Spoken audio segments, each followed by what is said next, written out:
To PixelCherryNinja's channel. Sorry about the 2-minute delay, but sometimes YouTube just works in mysterious ways. So yeah, it just wouldn't let me start the stream. Everything's going. I have a really good internet connection now. I've moved from a horrible provider called Virgin to a great one called Community Fiber. So guys, welcome to my channel. If you're new here, then awesome. You have probably found one of the best FPGA gaming channels. I mean, I do retro stuff, but my focus is always FPGA gaming, especially the MiSTer and the Analog Pocket, more so the MiSTer recently. If you're a returning viewer, then hey, you know what? Welcome freaking back and thank you for your support. So here we are on a Saturday night. What was that Bon Jovi song? I'm feeling like a Sunday morning. I'm a Saturday night. It's a late stream. It's 22:48, 10:48. Almost 11 p.m. man. I was almost contemplating, is it too late for me to do it? But you know what, I was like, no, let's do this darn thing. So guys, the MiSTer FPGA has been getting lots and lots of arcade cores. I mean, it is insane the amounts that we have been getting. As well as cores from established developers, we're getting lots and lots of new developers. We're getting cores done the old-fashioned way, but I do feel like the old-fashioned way ones as well are utilizing AI, and there are some new people that are using AI. Now, for all intents and purposes, some of the AI cores are fantastic, and what we'll do in this video, guys, is we will have a look at some of the cores that are freely available versus some of the ones that are potentially premium cores. I'm not sure how many of them we have, and we will see, you know, we will see some improvements in some may not look as good, and I think that's something that's worth doing because there's a lot of chatter out there about some cores being better than others, and in all honesty, I like to look at these in real gameplay terms, right? If I'm playing this, am I noticing what those little differences might be? Now, I do like the MiSTer FPGA for its accuracy, but I also like it for its open source nature and for the ability for everyone to contribute. You know, if you want to bring something out on the MiSTer, it doesn't mean it's going to get coming in via update at all. It's not going to get accepted. It may be something you need to install manually. In fact, I know things people have done that they have only used themselves and no one else is freaking interested. But that's the beauty of the project. So, who we got this? Galinio and Anime Otaku. Good evening there, guys. Anime Otaku, I hope you had a good power nap. And we got Answim 2K. How you doing there? By the way, guys, today's stream is sponsored by MrCompanion.org. You can see it there on the top right, which is Anime Otaku's baby, and he's made a lot of stuff that has, well, it's been very, very darn good for the MiSTer community. So absolutely amazing there. So what we're looking at here, guys, is, so yesterday when I got home a little bit late, and I was like, you know what, I want to do this video because this notification just dropped as I was on my way home and I stayed late to do a video, and all of a sudden we have got more games on ZN1, the Sony PlayStation based arcade hardware, slightly more powerful than the PlayStation 1, and it was amazing. And one of the games on here is Ray Storm. So let's put in a credit and let's play this. And guys, like I often do, I am going in blind, and I like going in blind. I know some people criticize it and they're like, you know what, you should do. No, man, I am not doing any research. I am literally, manual. What's the difference? Shot plus laser and shot laser. Oh, okay, no, we're gonna go manual. So I've done the buttons earlier. Yo, who's that? Yo, Shippy, how you doing there, dude? Well, guys, Shippy's lives down the road from me, top guy. We actually met up, I think, a couple of weeks ago. Shippy, I didn't take you up on that X7 because I went to visit my friend and he had a summer cart there, and I thought, you know what, cool, I will just use that summer cart. So I used 2 summer carts. Maybe in future I might do 2 X7 ones, but you know, thank you very much, dude. You're freaking awesome, man. You're so generous. You know, that would have been good, and that might be an offer I'll take up. Guys, what a game. Look at what we are getting on the MiSTer. So look, I am from the arcade era of, say, late 80s, like very late 80s, right, and early 90s, right? That's my golden era. But now we're getting newer stuff. I think this game's from 1996, when all this stuff was kind of 3D-ish, and it's fantastic seeing this stuff. Like, so, you know, big shout out to, oh, what is it? Is it Zila Nopu, I think his name is, the developer, who's brought these out. Absolutely banging. He's brought out the Namco System 11, 12, stuff like Tekken 1, 2, and 3, Soul Blade, even freaking Soul Calibur, man. Absolutely nuts. Sorry, guys. Not going to get good gameplay here, but look at this. What a banger of a game, guys. And there's lots and lots of stuff that we can actually check out. So, wow, absolutely banging. Nuts. I love this, right? So guys, the way this moves around, I think this game's out for the Sega Saturn, if I'm not mistaken, because I think I've played this on the Sega Saturn. I forgot it had rapid fire. I could have just kept my finger on it. Wow. Oof. Okay, not doing too great there, but let's go into another game. Absolutely no pleasure you're able to... Yeah, do you know what? That was good. The comparison stream. I do need to do more of them. And by the way, guys, I'm playing with my 8-bit dough stick that's modded with Samwa, and that's just more for convenience more than anything else, right? So what were the other games? I think I put them in here, actually, just so... Okay, so I haven't played this game before. Let's go with the newer one. So this is Fighters Impact. And hopefully I have got all the ROMs, right? So I did go in, I added all of these manually. And the way I add these manually, guys, I'll show you what I do to try and keep up. So what I essentially do, guys, is I put them in folders like this, for example. So with all the developers' names on there. So for example, like all the test calls that we're doing, look, Andreas Bagassi, then we got Basset, Blamid, Derpida, Diego AU, first debut called Superman, we'll check that out. Fulvio, JLRH, some of her tables unreleased, but I think most of them would have been released now, at least as betas anyway, not as public. Kandar 1-2, the makers, Meathax, who's been pumping out a whole bunch of calls. Oh, sorry, I forgot. While we look at that, just pauses it. So you've got an option in the PlayStation to pause when the OSD is open, or let it run. I haven't really messed around with it, but whenever I run the OSD on this, it pauses the game. So I have got the controls done to some extent. I don't know how they're going to equate. I know this is a 3-button game, and I think one of the buttons is like a block counter. Guys, I have to adjust volume levels on this depending on the game. Some games are louder than others, so I may be adjusting the volume, and there may be times where I forget from moving from one game to another, so it might be a little bit louder or it might be a little bit lower. Do let me know in chat. Now, I am doing this stream in 4K, which usually adds, like Anime Otaku said there, it's added a 30-second delay. But you know what, guys? Since getting this new internet connection, I am so freaking happy with it, man. It just works. It just works. What I pay for is what I get. Leo Diaz, hey everyone, what are we getting? A bunch of MAME AI slop. Well, Leo, I think that seems to be a common misconception out there, right? Anything that's got AI, it's like a witch hunt almost. It's branded slop, right? But a lot of the people I've noticed that are calling it slop, they don't actually know the arcade. They never played the game in the arcade. They just kind of jump in on this bandwagon. Now, don't get me wrong. There is slop out there. There's no doubt, right? But every developer out there is using AI to some extent, whether we look at Hatego, whether we look at Weka Waka, whether we look at Raki, who's working on the Cave Core. The CoinOp collection, there's strong, well, most of the community believe that the reason their stuff is closed source and they don't open anything is because all that stuff is vibe coded as well. But obviously we don't know that. This is just speculation. But there's a lot of stuff that is using it, right? So, I took a thing, right? So what essentially happened is I got a lot of hate. Like I've never ever received so many DMs, so many messages on the forums, openly, privately, basically just calling me everything under the sun. Some were respectful, some were disrespectful, telling me I shouldn't be covering this. And to be honest, the more I got saying, oh, we're annoyed at you doing it. Sometimes it's with long-standing developers. Sometimes it's with just people in the community. Everyone thinks they can tell a person how to run their channel. You need to do this.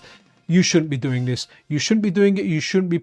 And I'm like, look, if it exists within FPGA gaming, irrespective of how it got there, I'm quite happy to cover it. Like if someone was to bend over and all of a sudden they pooped out a core and it was functional, I would cover it on the channel just to kind of give you guys my start. Now I'm kind of joking. It's definitely this.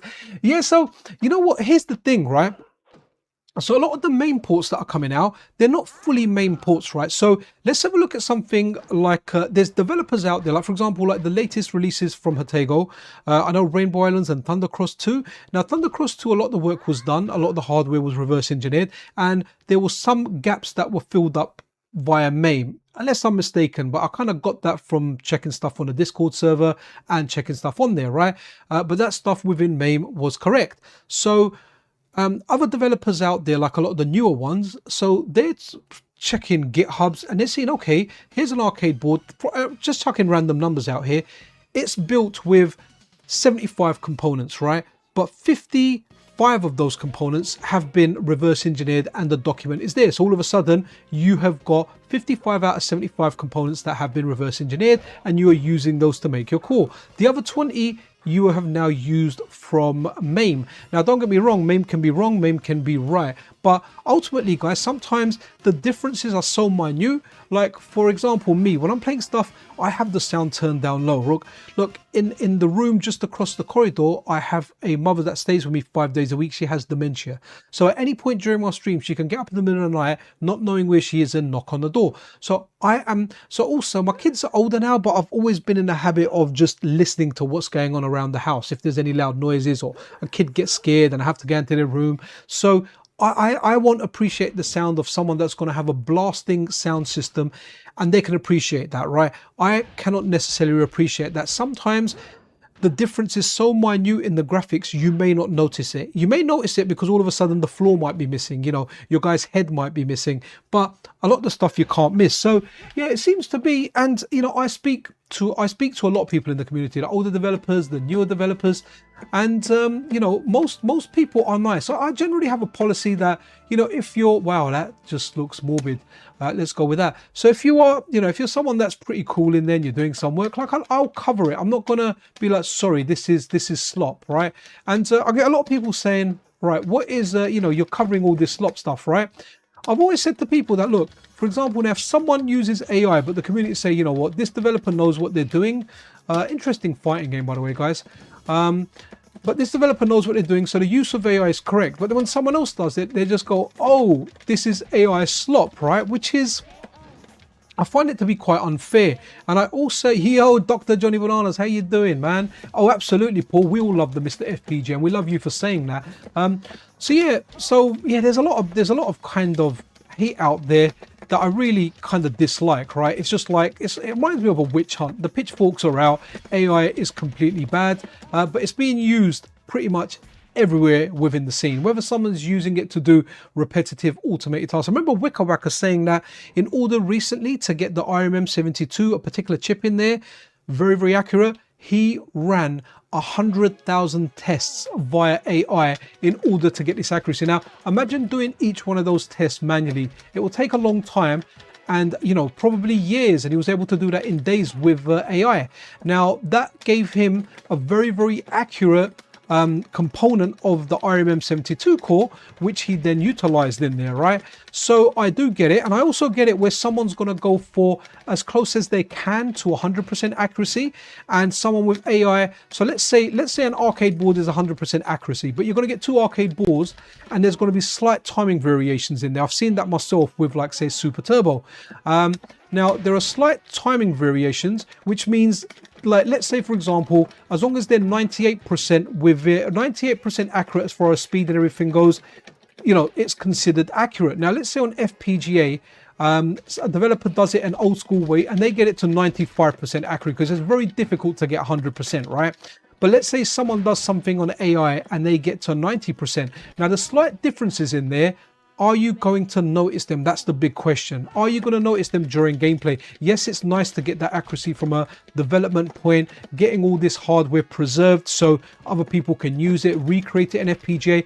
There's no denying that. But, you know, it's an open source project. So if people want to bring stuff out and, you know, people choose to add it manually, because most of this stuff at the moment, like this core here, you have to add it manually, or you have to adjust your downloader INI file to go and get stuff the updater doesn't get. So it's completely down to you. I'm happy testing this stuff out, and a lot of this stuff that I do play, I do enjoy. Let's have a quick look at what was the last game. Oh, G Darius. Okay. Oh, G. Let's go with two versions. So let's go. 203J and have a look at what we does, right? What this is doing, right? Let's have a look at some of the chat. Mr. Ninja, you get mean comment because oh, absolutely, man.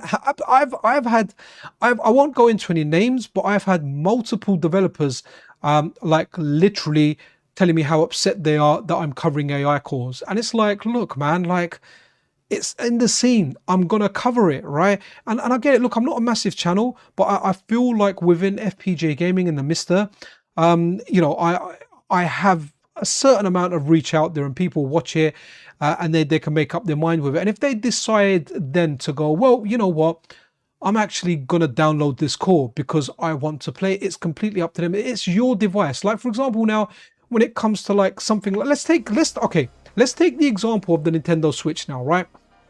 The Nintendo Switch, they're like, well, we don't want you messing around with our device. We want you to buy our games at full price. But you're like, you know what?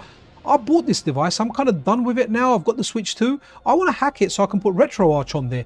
Nintendo don't like that. They will prevent you from doing it. But it's your freaking device. If you want to, I don't know, watch like Britney Spears videos on there, then all good to you. Watch your Britney Spears videos on there. No one should tell you this is how you should run it, this is how you should not. You know, I got told, no, MiSTer is all about accuracy. If you can't have 100% accurate, cool, that's what it is to you, but that's not what it is to everyone. And that's the kind of stuff that I get one side saying, oh, you know what, this is the way and this is the right way. Then I get someone else going, no, this is the right way. And they all argue amongst yourselves, and I'm walking along the kind of middle there going, look, have your opinion, you're good. I've got some friends that I respect within the community, and we disagree on stuff, but we're still friends. Because we're all adults with this thing, thinking, all right, we're going to do stuff differently, but we don't have to really, you know, not like each other for it, and respect to them. But I also respect people that stand by their guns, you know. There's certain developers that have reached out to AI with AI stuff, and they've said it's rubbish, it shouldn't be used and everything there. And as long as they, you know, if they stick by their guns, I can respect that. I can go, okay, cool, you've stuck by your guns, you don't like AI, you don't use it at all. But to be honest, most developers use it as part of their workflow. So, you know, when we get, I just answered a comment before doing this stream where someone said, hey, you know, are you putting AI disclaimers out there? I did do that, but I find that very unfair, because how do I grade it? So someone that's used AI as part of the process, I don't add them on there, but someone that's new and has used that as part of the process, but more so as part of the process, I all of a sudden brand them with AI. I'm not taking the responsibility of grading this stuff. I've said it to people that say it. If you want to make a grading system, cool, I'll adhere to it. I'll add it on there. I'll say, let's say, for example, Shiffy, yours the last comment I can see, so I'm going to pick your name. Shiffy decides to audit every single core out there for AI free and how much AI is used, and his system is what becomes the normal for grading. I'll just add that grading system on the screen. I'll go, Shiffy's grading system says that this is, you know, blah blah, AI free or AI assisted, whatever the heck, you know. By the way, sorry, I know Ori the Retro Gamer, my brother, how you doing, man? I'm actually off for a couple of weeks, you know. I've got so my family, my wife and kids are actually I'm on annual leave for 2 weeks, right? My wife and kids are going to Italy for a holiday. My wife's sister lives there, but they're literally going away. I just want my wife to have a break, because while I'm at work, she cares for my mum. I'm actually just staying behind, and I've got my mum for 2 weeks. She will be going out during the day and that to her sisters and that, but essentially I am on, I'm just on family care for 2 weeks, but I am around. And you know, Ori, if you do want to go Free Play City or something, give me a shout, just drop me a message on Discord or whatever, and yeah, we can maybe do that. Also, guys, don't forget to check out MiSTer Companion. Right, let's play this because everyone loves a bit of Darius. I used to work with a guy called Darius, actually, a Polish guy, and this guy it was really funny, right? Because he kind of wanted my job, right? But he was really new, and I was really good at what I did in this place, right? I was so good that I introduced very complicated systems that only I understood. So whenever I was off, no one else knew how to work it. I didn't have to make them so complex, but I needed to add value to what a great employee I was, right? And this guy he just always just wanted my job. And but his name was Darius, and I remember with his Polish accent, he passed his driving test, and he come up to me and he was like, man, I'm going to get a car. I was like, ah, cool. I said, what car are you thinking you're getting? Now, don't get me wrong, I ended up getting on with the guy, but he was one of them guys that just wanted what I had at the time, and which was I started really early. I had an agreement not to only take half-hour break. I was out of work at like sometimes 3 o'clock, right? Whereas he had to stay till 6 and was on a later thing. So anyway, he passed his driving test and he was like, I want to get a car. There's a car. This is how it sounded. There's a guy at my road who is selling a car. I said, oh, what car is it? He goes, it's a fat fuckers. I was like, fat fuckers? What the heck is a fat fuckers? He was like, yes, I want the fat fuckers. I said, what are you talking about? What the heck is a fat fuckers? Yes, fat fuckers. Anyway, it turned out it wasn't fat fuckers. It was a Ford Focus. But he couldn't say Ford Focus in his accent, so he used to say fat fuckers. It was hilarious, man. But yeah, this guy, it was an interesting guy. I haven't stayed in contact with him, but you know, it was an interesting guy, right? What should we have a look at next? So let's go here. I've put everything in developers. Oh, sorry. So let's go to a different developer now. So, okay, so what's interesting here, we'll have a quick look here. So Andreas Bogazzi, he released Superman. Now this is something that is vibe coded, and he is currently working on unvibe coding this and doing it in a proper way. And this is going to likely get released as a JT core, which will likely be a beta core before it goes into a public release. So, but I have to tell you now, this is absolutely banging. Like, I've played this game as a kid, and when I played Andreas's vibe coded version, it plays really, really well. Now guys, I can never account for the sound because, like I said, I have it quite low, but it sounds like freaking Superman, guys. It sounds like Superman. Right, here we go. And so we've got this version here, but as Andreas hasn't released this, and sometimes stuff is released and sometimes it's released and someone else will still do that core, right? Or sometimes it's released but it's in beta. It's you know, behind what people call a paywall. So that might be one of the coin op collection cores, it might be one of the Hatego cores. So someone else will go, well, you know what, I'm just going to release a version for free, which, to be honest, it's fair game, right? It's an open source project. If that's what you want to do, cool, do it, right? Anyway, this is Andreas's version, which, by the way, is fantastic, right? And like I said, it will likely come out as a Hatego beta. So if you're a Patreon supporter, you'll get access to the Hatego version. But there's a new developer I'm speaking to, Diego, however you say it, Australia. And they actually worked on Superman. Now, I have not had a look at this. To be honest, I don't even know if they've vibe coded this or not. But at this point, any new core, I'm kind of presuming that it is a vibe coded core. So what I'll do, let me just do the buttons. Okay. All right. Okay. So now just judge for yourself the sound. So the sound. So, okay. So let me put the sound up a bit. I think the sound might be a tad lower in this. So listen to the sound, right? Have a look at the display and just see if there are any differences, right? So far. So here we go.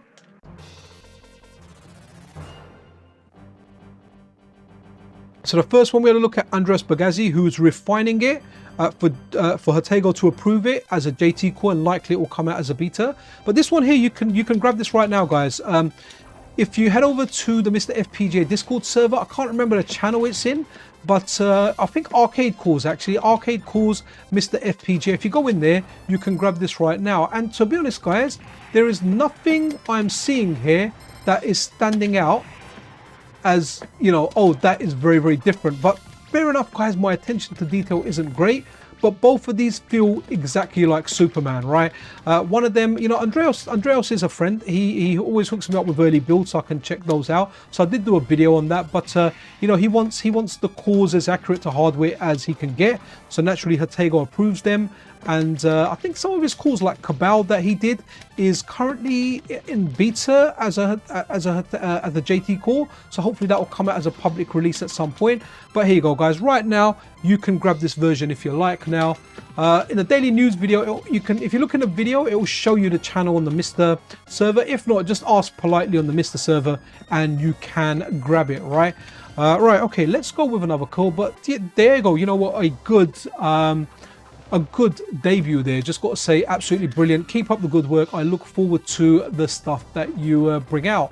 Right, so what's interesting here is JLR8. I just noticed this before I did the stream. So they've actually done a version of Sunset Riders. So what we will do, guys, is we'll have a look at this one here. So this is the free one that you can get and download manually. So this is, so the only, I think the only ones that do, the only two developers or the main developers that are doing premium cores are Hatego, and as well as Hatego, the coin op collection. So what we can do is we can look at cores that are available for free, and then we can run their version of the core, and you can just judge for yourself to see if you notice any differences, right? Notice here, see any differences out there, right? If you see them, cool, absolutely brilliant. Now remember guys, some of the differences may not be apparent, right? Those differences might be something so minute that you may not pick up on them, and sometimes they will be apparent. Sometimes you will see you know, like a weird graphical glitch or something, but keep an eye for that. I'm going to have a look at some of the chat here. I mean, sorry, Dr. Johnny Bananas, I'm reading your one here. Do you know what? With AI, we've got cores that were sounding kind of impossible on the MiSTer. So I'm talking about Namco 11, Namco 12, potentially Sega System 32.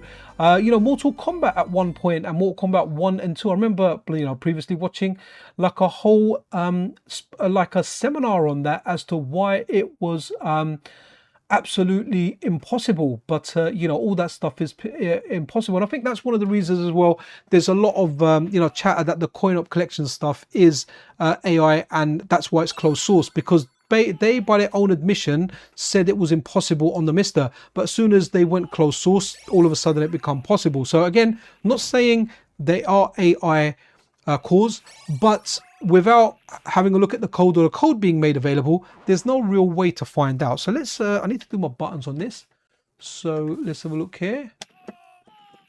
Okay, so what is it? Okay, fire, jump, start coin. Oh, core credits, we don't want that. Let's save that. Let's put one credit. So you want to go for a two-player version. I don't know why. I always like Carmono, man. I like the little pancho that he has, man. Hey, say hello to my little friend. So we're going to take out Simon. So guys, what we're looking at here now, we are looking at the free version that you can currently get from JLRH, who is, I think it's called Jose as well, actually. So that, but this is their version of Sunset Riders.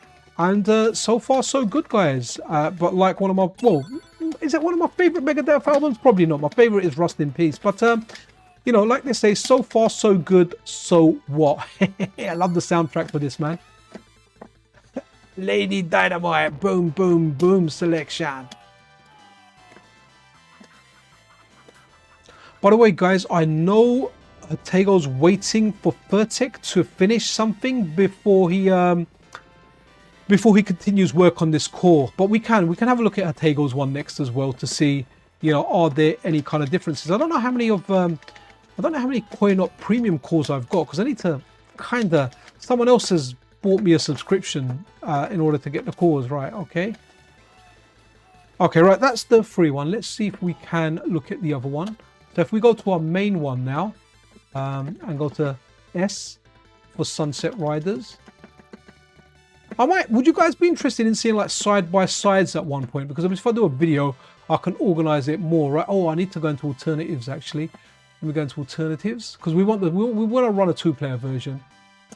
So let's have a look. Ah, here we go, Sunset Riders. Okay, right, let's go two-player, and let's hope well, let's see what it looks like now. Now I know there's been reported issues with this, so let's see what state it's in now. I know a lot of people have been asking for fixes on this, but I also know that Hatego is waiting for some Furtek stuff to come through regarding some of the chips. So it'll be interesting to see, you know, once that comes out, right? Okay, so let's run this, and we'll go Carmano again. So again, guys, you know, if you have a mental picture of what you had. Okay, so this is running absolutely fine, absolutely fine. I've seen people mention that there's issues with it, but I don't know, maybe it's later on in the game. We're just going to look at the beginning of the game here, because it is a stream and we're not going to do long stuff. But here you go, guys. Both cores looking, feel absolutely fantastic. I don't want to go on that. Sideshow Bob, anyone? If you know, you know.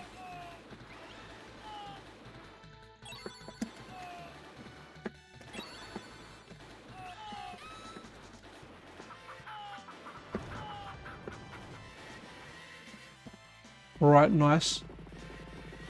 See, this is a favorite of many. A lot of people really like, they prefer Cowboys or Moo-Mesa to this, but I don't really have nostalgia for that game, you know. This is the one that I have the nostalgia for. And to be honest, I played this way more on the SNES than on the arcade. There's like differences. There's differences. The SNES, in my head, it was as good as this, but it wasn't. The arcade will always be king. Now, I don't want to. I'm just going to lay back. Good explosion kind of things here.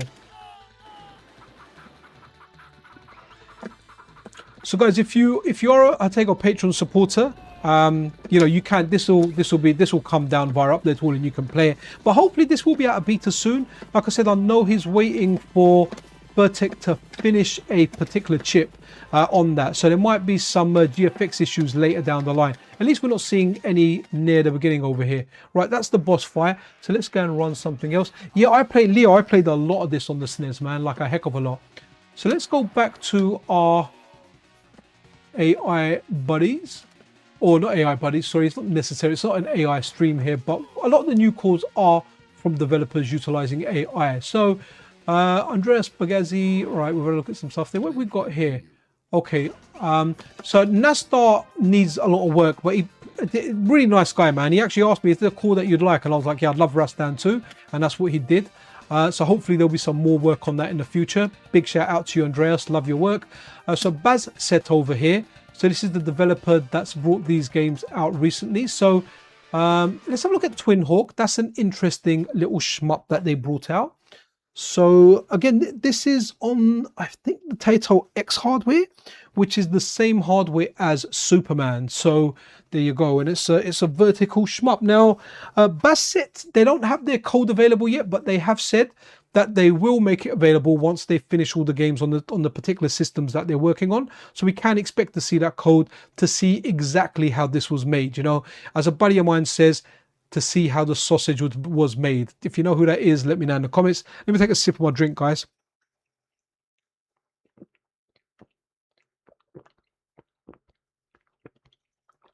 Ah, that was a few sips. Right, let's oh, I need to do buttons again. I thought I had done buttons for this. Okay, I did do it on a different controller. A lot of times when I do videos, I use a DualSense, but I'm playing like a lot of arcade stuff today, so I wanna be able to enjoy it by playing it on an actual arcade machine, on an arcade stick. 8-bit dull one's cool. A very easy stick to kind of use. So guys, you've got auto fire in here. But for this game, I think slow's the best because it spaces out the bullets better. If you do it fast, you'll get a burst and a big gap. So let's go.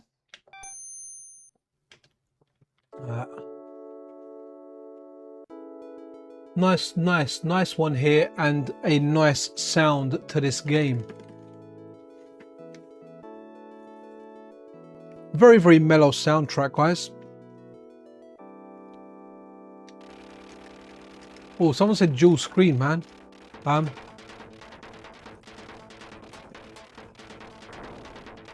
the soundtrack for this is cool. So big shout out to Basset, who's released Rainbow Islands. He's released Volfight, and what's this one called? Twin Hawk or something? We did have a look at it when we loaded it. It's called Daiza Po or something, it's called in Japanese. It's a tough game though, guys, and I know he's adding some quality of life stuff to change the bullet colors because apparently they're hard to see, but can't say I'm having any issues looking at them. Shmups, I tell you what, shmups feel so good on an arcade stick. Playing these on an arcade stick is the way it's meant to be played. It just feels so darn good. I play them on a D-pad, but I don't like them on a D-pad. I don't like playing them on a D-pad. Arcade stick is just ultimate.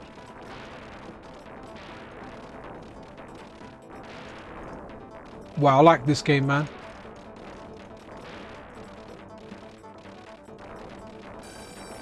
Let's bring out my buddies.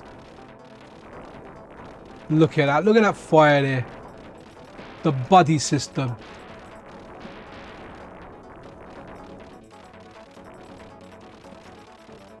Man, it is hot in London today, man.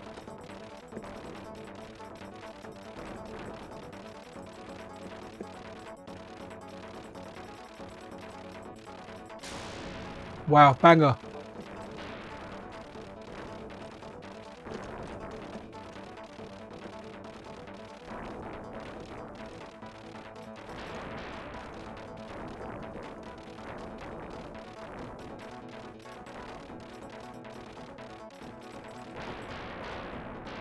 You know, there's so many calls out. I was like, man, I can't do any videos, man. I'm just going to do a stream and look at a whole bunch of them. I will do dedicated videos on them, you know, to have some kind of content. Oops. Wow. Got done. Right. Okay. Let's run another game.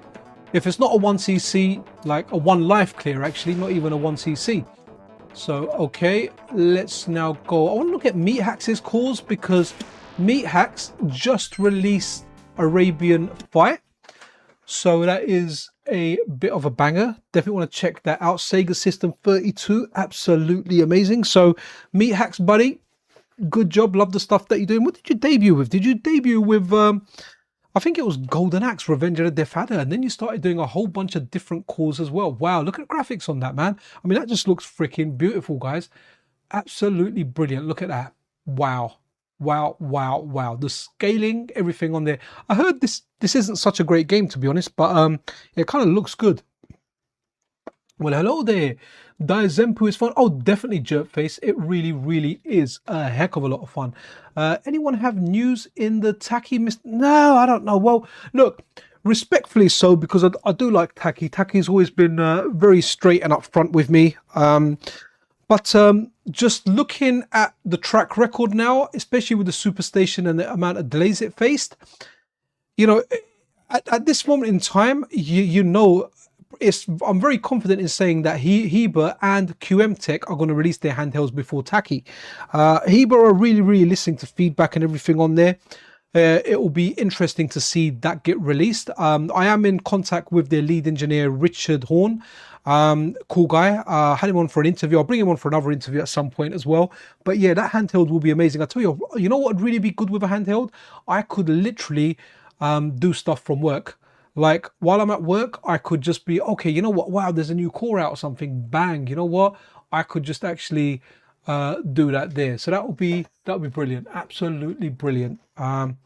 Let's have a look. Right. Okay. All right. Let's. Did I do buttons for this earlier?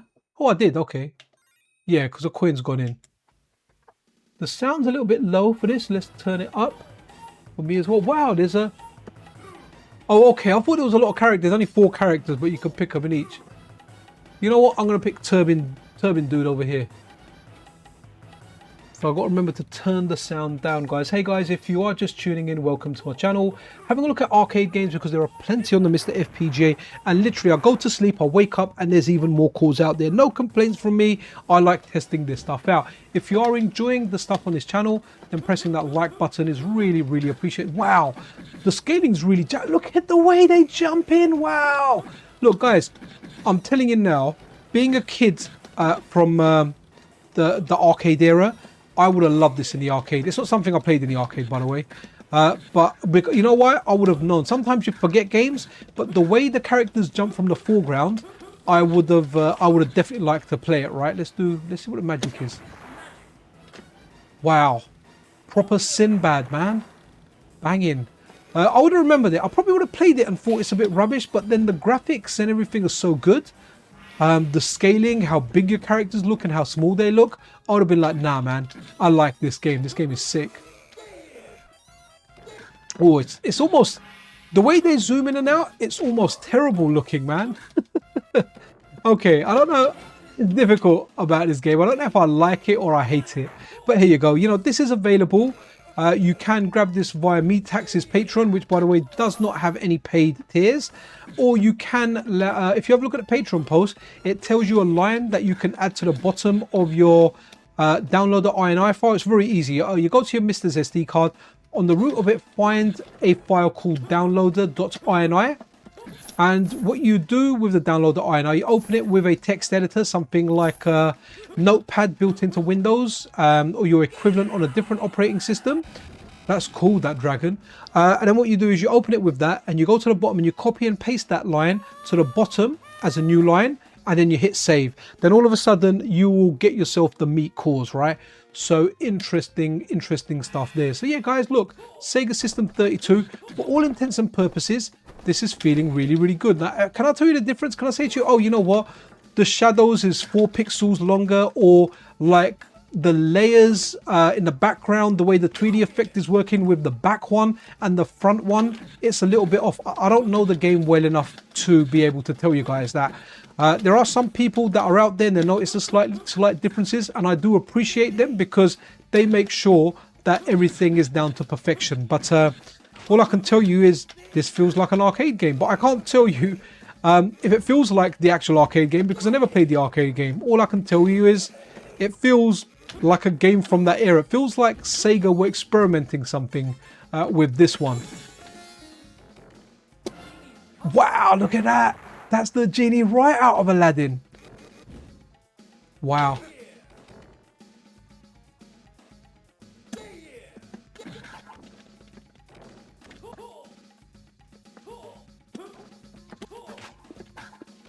Kind of interesting. I only put in... okay. Here's 1 credit. Let's see. Yeah, hit detection on this isn't really that great either. Okay, I'm kind of glad to be dead. Let's look at... what's the other game on this system that he did? I think it's this one here, Dark Edge. Now, this is interesting because this is... if anyone had a Nintendo 3DS that they bought at launch, that 3DS, guys, had... Ultra Street Fighter 4 that came out as a launch title because I remember buying that one, and in that it had this kind of 3D mode that you could play. It was terrible, it was difficult to play, but it was fun to look at, right? Yeah, this game feels like this is what that is, right? They've kind of borrowed from this idea. Let's have a look. Oh, I probably need to do buttons. Light punch, heavy punch. Okay, jump. Oh, okay. Okay, I don't know how these are going to work, but let's go. Weird to have a jump button. I'd rather just have up as jump, but never mind. So Dark Edge, guys. All right, cheers. We'll try again. Just had a lot of errors, right? No, update all by Dexter is freaking amazing, man. It literally does my update in 2 seconds. So if I run the updater and then I run it again, once everything's done, those checks are done in 2 seconds. Wow, this is nuts. Again, Sega really experimenting here with this, man. I mean, look at this. What you have to do is you have to imagine going back to the 90s now, going into the arcade and just seeing this for the first time. This is one of those games that you would have been, yeah, I want to play it. I want to play it. I'm going to put my money in and play it. Now, you probably would have played it and thought, what the heck is this jank? Because that is what I am feeling right now. But look, it looks like, oh, wow. Wow, the way you move is kind of crazy. Obviously, I know why it's got a jump button, because you obviously can move up and down kind of, but it's weird. The controls are very, very weird. I'd love, you know, when I play something like this and I think, how the heck is this played? I'll go into YouTube and I'll watch a video, and then you watch someone in there that really understands and knows this system. Maybe this is the only arcade game they had access to, so that's all they did was play this, and you see some very, very skillful play. Absolutely amazing. Right, okay, I think I've kind of had enough of this game. All right, guys, 69 of you guys watching, 25 likes, pressing that like button. It really, really does help out the channel. This game is a masterpiece, guys, a hidden gem. If you're gonna go and take away one game out of this stream today, have a look at this. It is absolutely brilliant. Oh yeah, arcade, yeah, man, I love arcade night. I really, really do do enjoy these arcade streams, because I can play like a quick short burst of something, enjoy myself and think like, wow, that's amazing. This game here, guys, honestly, it's one of the best arcade hidden gems out there. I may not play it because I think the attract mode is good. So once we got a little bit of sound going, but you can pick out of a Wolf or you can pick out a Roger. But look at it, guys. It is freaking beautiful, guys. Beautiful, I tell ya.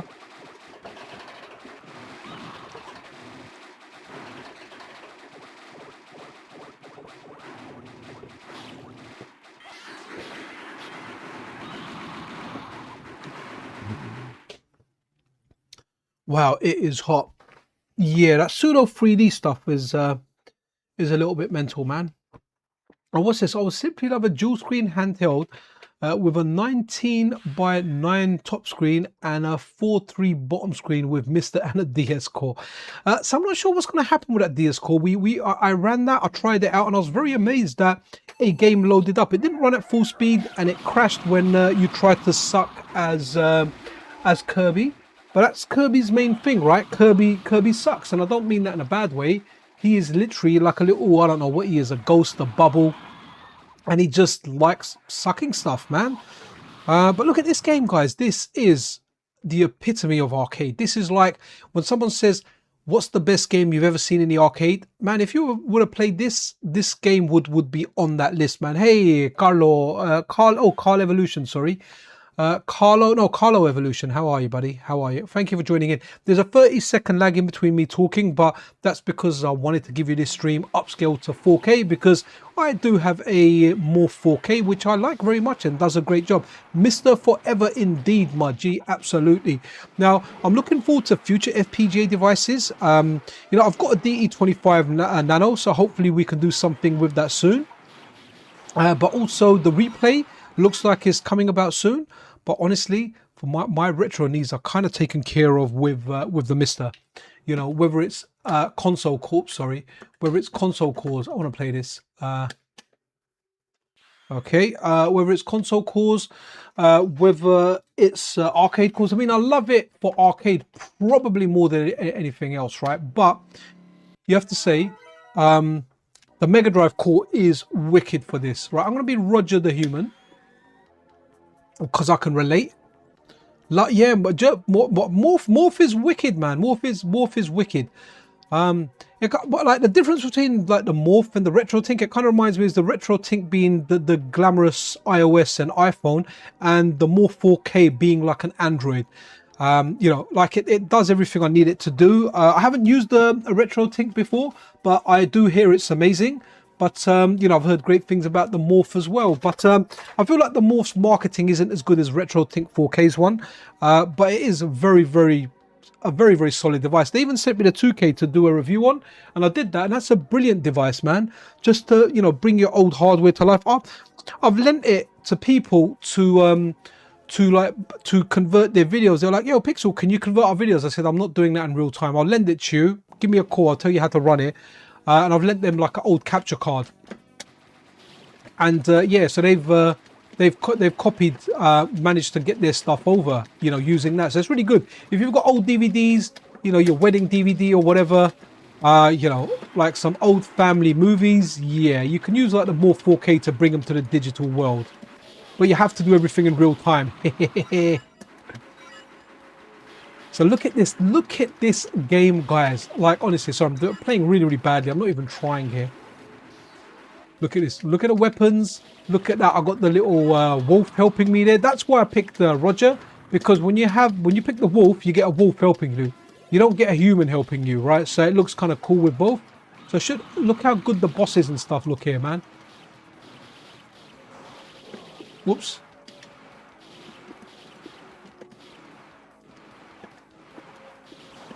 Oops. Man, what's a game?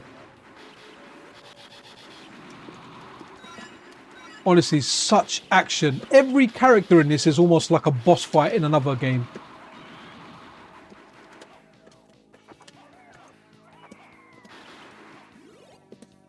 Yep, I got myself a cherry. You know I like cherries.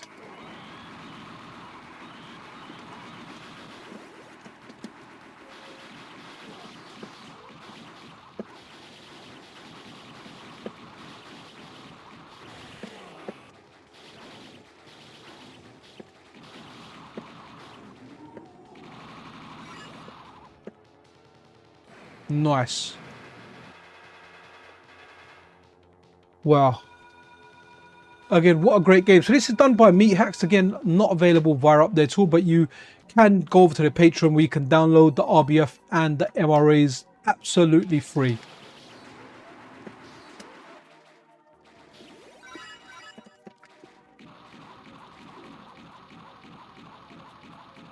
Look at that, my buddy dinosaurs there. It is hot here today, man.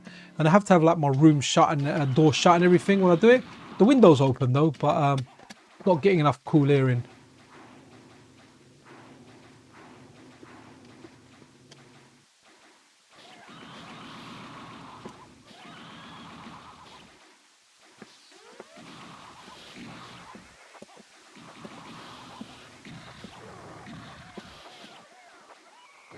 Oh, man.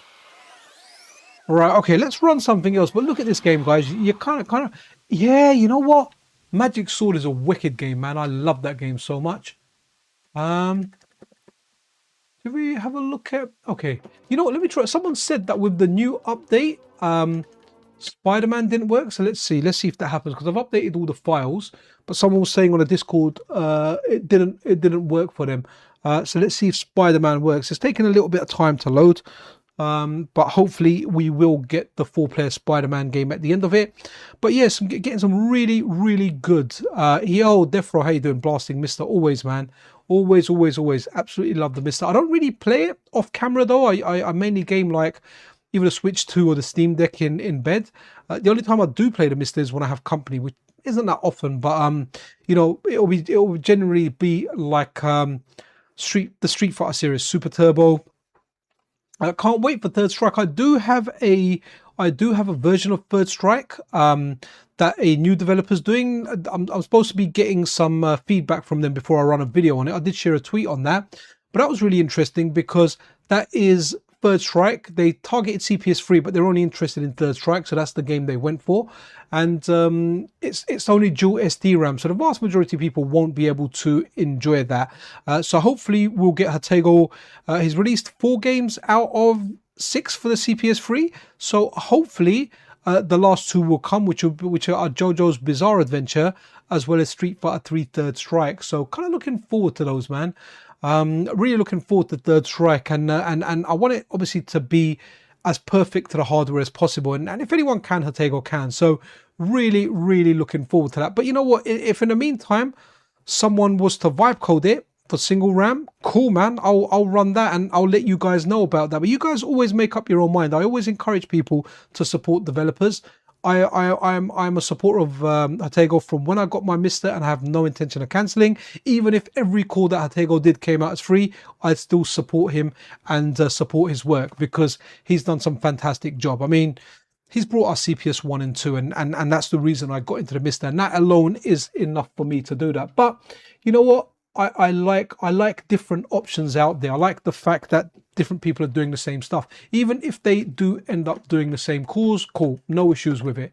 You know, if that's what you want to do, cool. If you want to go and work on something that no one else has done, but there's a lot of calls out there, right? So there is going to be clash. I know developers out there have done a call only to realize that someone else was doing it after, and maybe they wouldn't have done it. So interesting is, someone said to me Submarina's the best, but out of all the characters here, he would be my last choice as far as which one I'd like to pick. First choice would be Hawkeye, then Spider-Man, actually in that order that you're seeing on screen now, Black Cat, and then Submariner. So let's give this a little bit of a go. Right, sound for this one's a little... Oh, actually the Diner one was really loud. Yeah, so this is cool. So the sound like changes between like games. Man, Scorpion, what an amazing character. I remember, I think I said it last time I played this as well. When like one of the first comics I remember as a kid was like my mum's youngest brother. So my mum's youngest brother's probably like, I don't think, maybe like 10 years older than me. So you know, when I was like 5, he'd be 15, right? So he'd still be into like comics and stuff. So he gave me this comic book with Spider-Man and Scorpion on it. And you know, like when you're a kid and you see Spider-Man, you see Scorpion there, it proper lives in your head, right? You're proper like, wow. You know, like reading that comic was amazing. And that was the first comic book I ever got, was a Spider-Man with Scorpion on there. And Scorpion's always been one of my favorite Spider-Man enemies. I just think the character design, everything's brilliant. The only thing is though, every bloody character in Spider-Man got their powers through an accident. Electro, he was climbing up an electricity pole and he got electrocuted. He got electrical powers, right? Spider-Man himself got bit by a radioactive spider and then he started shooting web. Dr. Octopus, science experiment. What was it? The Lizard, another science experiment. So when you look at the Vulture, I can't remember how the Vulture was formed, but I'm sure it was some kind of unfortunate accident. Again, Scorpion, probably an accident. Sandman, another accident. So all these accidents that happen there. I mean, I remember as a kid thinking, I wouldn't mind getting bit by a spider if I got powers, but yeah, I probably would have had to go hospital if I got bit by a spider. So kind of glad I didn't. But yeah, nuts. And absolutely I mean, this really is a comic book brought to life, right? Sega done this, and then Konami done X-Men. Which one do you prefer? Do you prefer the X-Men one or the Spider-Man? I have to say, I kind of prefer Spider-Man because Spider-Man is, well, Spider-Man. And we had a look at Superman as well. That was really good, but I was definitely into Marvel a lot more than I was for DC. Right? Okay, so we had a look at Meathax's stuff. Right? So I've given you the meat, guys. You guys love the meat? You love the meat, or do you love the cock? Meat or cock? Ah, man, never grows old. Right? Okay, so let's go back out here. And so what else have we got here? So Raki's stuff, I've got additional MRAs, but all that stuff, you haven't got a rotation in that amount. Oh, this is something now. Yeah, baby. I only found out about this earlier. So a big shout out to, I think the name is Kajok. There's someone that are big and respected within the FGC, like someone that's very good at Darkstalkers and a whole bunch of other games. By the way, guys, for the record, I am a scrub, right? And I am known as a scrub within the fighting game community. And you know what, guys? I am completely all right with that. I don't pretend to, I'm not going to pretend to know stuff. I'm really not that great. But hey, you don't have to be great to enjoy games, right? You know, I've gone to the arcade and I've played people that are a lot better than me. And I've also played people that are a lot worse than me. I am jiggy with that, right? So do we press start? Here we go. So games are supposed to be enjoyed. If you ever get anyone, you know, if you're playing Street Fighter and you're bad at something, or you're bad at the game and someone's like mocking you, and they're mocking you for being a scrub or whatever, then honestly, like, they're the idiot. I've gone to the arcade where I've played and I've kind of been all right, and someone new's come and I've had players next to me like laughing at this person and mocking them, and it's really like, it really upsets me, and I'm like, nah, you can't do that. I said, like, this is people like you that put people off the scene, you know, like someone wants to play and you're like, hey, you know what, you're a scrub, you're all of that. It's something that's happened for a long time, and I guess there is like elitism in everything. You know, there's some really good, like in the UK, there's some really good players. In fact, the main guy that runs the scene, very, very cool, always encourages people to play and never mocks or does anything like that. So amazing guy. But look at this, guys. We have Street Fighter, the arcade game. Do we actually have an option to have demo sounds on? Flip screen. Okay, service mode. No. Okay. So this here is the Jesus fish. When I looked at this earlier, they did say to me, they did say that the Street Fighter core has a 40 analog output. Okay, let me turn on my thing here. Yo, Arc Retro, good greetings to you as well. I've just turned on my PVM because you said about, oh wow, Cammy's tied up in the background there, man. You said about PVM issues. Okay, what's my so my PVM's black and white, but when my PVM's black and white, that could be a me issue. Yes, there is an issue with it up top. So what you've got up top with it is the energy bar and the counter, the timer's a little bit bent. But guys, this is a work in progress. Brandon, I mean the Jesus fish, he's looking to improve upon this. He said there's a lot of glitches on there, and he specifically said to me that you should point those out. So I'm pointing those out. This is a work in progress. There are glitches on there, but one of the cores on my jank list is available right now. And if you want to get this, guys, it's available on the MiSTer FPGA Discord server under arcade fighting games, where you can find this work in progress build, the RBF and the MRA. That's where I grabbed it from. Thank you for Kajok for actually mentioning it, and thank you to the other folk that actually linked me to it, because Kajok said that I missed the biggest news of the day, and I was like, what? This is out? It's difficult to keep up, hence why this video. There's so many arcade calls I cannot keep up. Okay, that was someone else, right? So that was that sounded like Jean-Claude Van Damme jizzing in his pants, guys.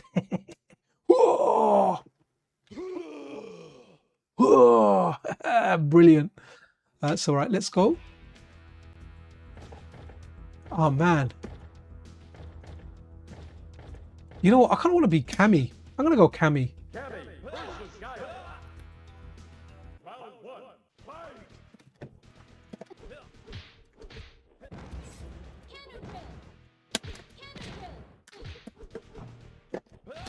Oof.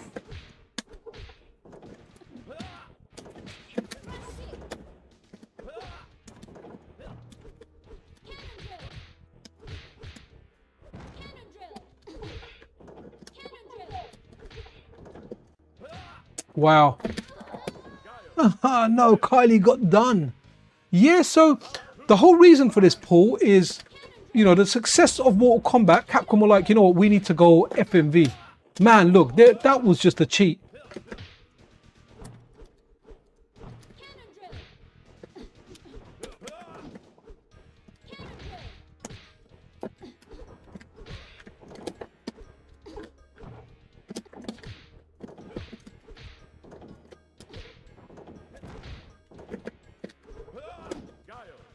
You know what, I need to continue. I might have to go for my boy Jimmy now. Street Fighter here.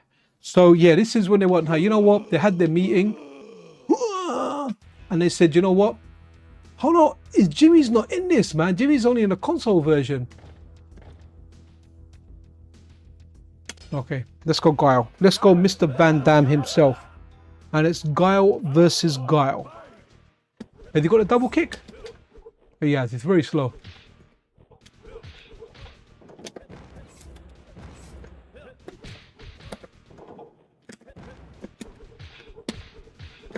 Oh, wow.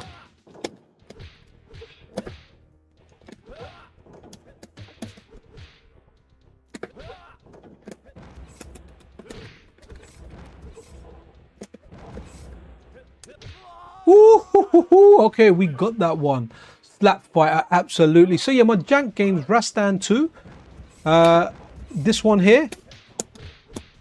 And what's the other one? Pit Fighter.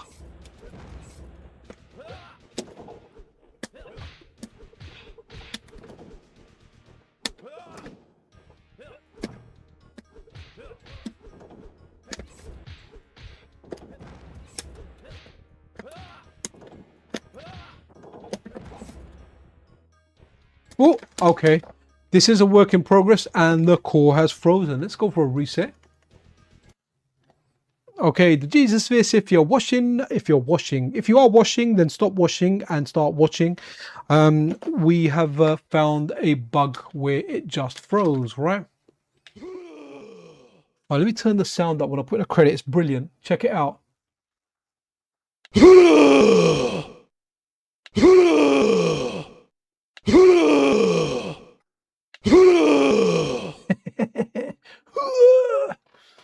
Love it. Let's be Claw. Claw versus Chun-Li.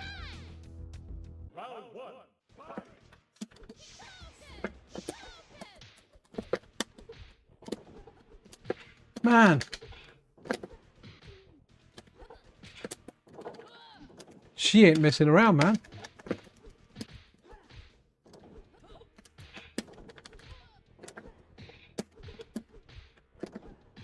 Okay, we won that one. We won that one.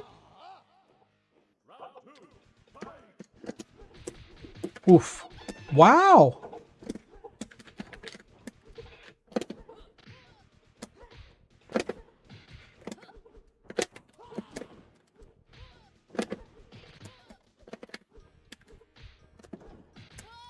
Okay, wow, okay. Claw's good. He's good in super. In fact, I think in Super Turbo. Would anyone argue with that? That Claw is the best? I don't think he actually has a counter pick.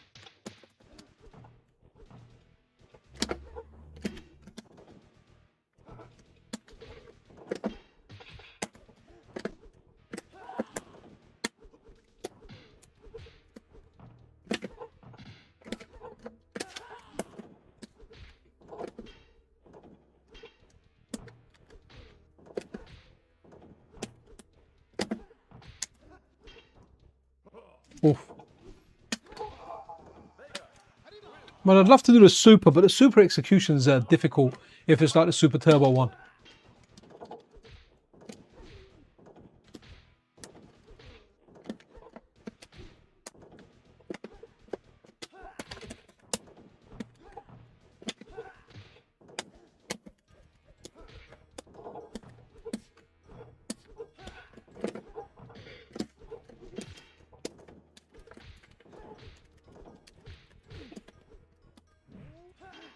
Wow, that was very cool. Nice. Okay, are we going to win this round? I think it's him and yeah, Old Sagat is good, but you know what? Dowsim owns Old Sagat, man. Try if you play like even a half decent Dowsim with Old Sagat. By the way, I use Old Sagat because I'm really cheap. I use Blanca as well, but Blanca gets battered by everyone else. So old Sagat is very cool in that. But yeah, Dowsim just owns. Okay, we won. Okay, we are doing good. Yeah, Old Sagat is really good. But yeah, so whereas Old Sagat has a counter pick of Dowsim, Vega just owns Dowsim, man. I mean, I can do all right against Vega with Blanca because of the vertical cannonball roll, but against every other character, Blanca just suffers, man.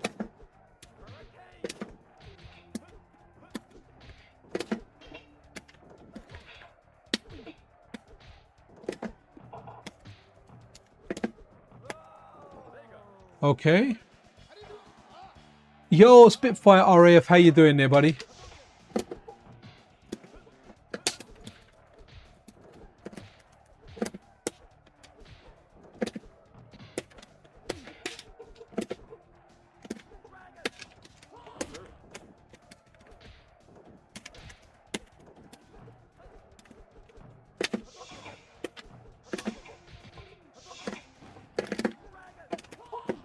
I'm gonna try super there.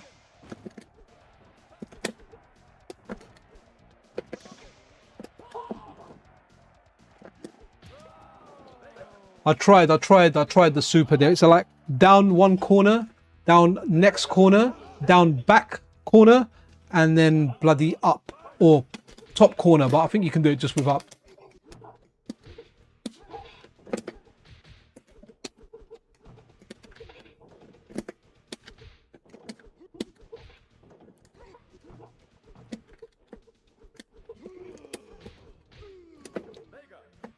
Okay, we're kind of doing all right with Vega. As soon as I die, guys, we'll move on to the next game. But let's see if we... I don't know if I'm going to end up completing it. Unlikely.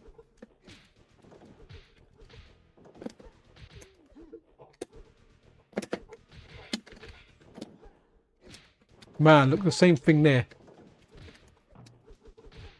His jab is... By the way, his crouching jab and crouching medium is terrible in this. Dark hair Ken, wicked. Best Street Fighter ever made. Yeah, you know what? It's so janky. It's fun. It's fun in a very janky way. Oh wow, who's that in the background, man? Someone's been spiked up. Very MK.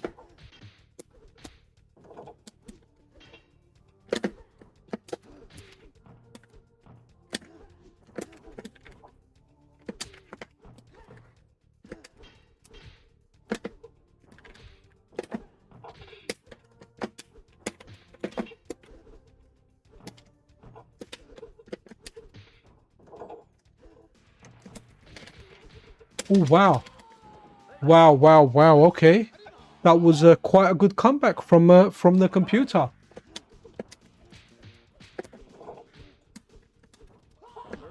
What? He countered my throw. Wow. Even the animation looked like mental.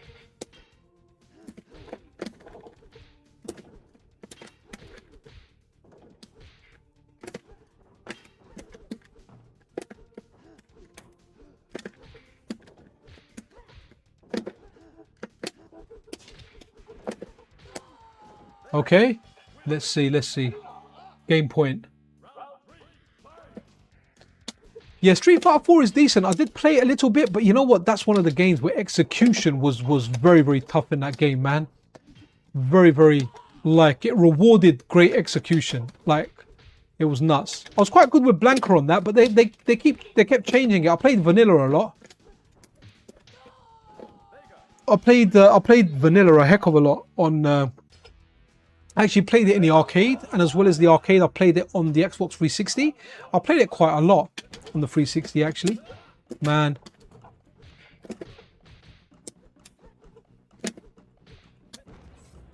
I don't want to jump because...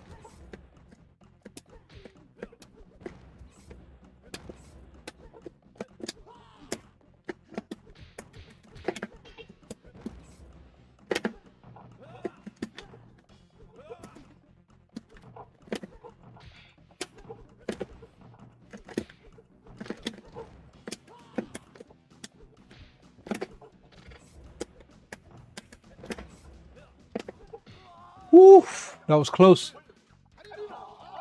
Again, I am trying to get that super out.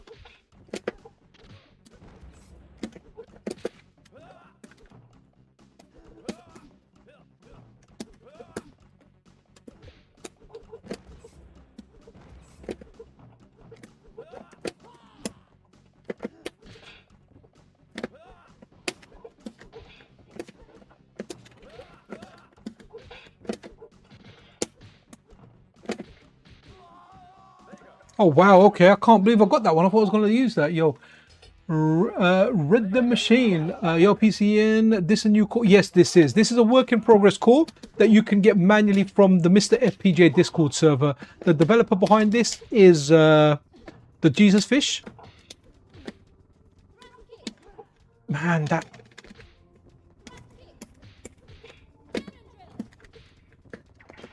Wow, she's got some next moves in there, man. That's pretty cool.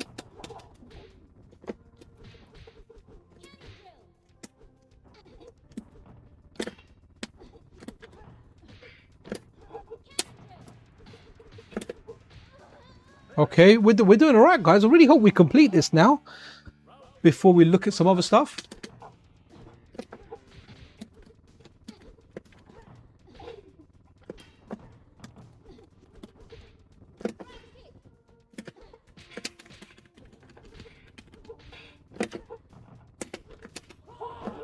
What? Man, every time I do a throw, I get countered. Wow. Oh, man.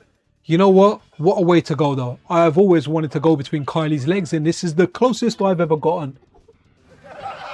Delayed button press. Difficult to reach.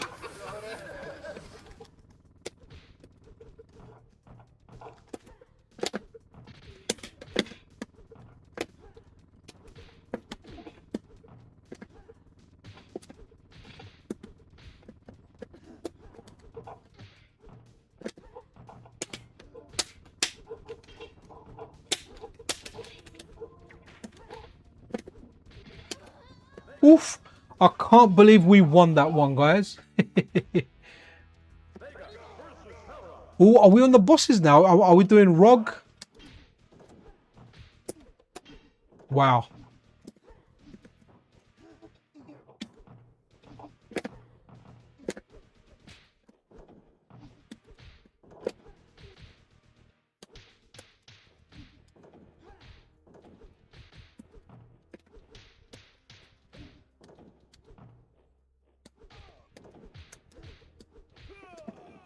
Okay, we're kind of doing all right here. GG, thank you, man, thank you. I love Akuma walking there in the background.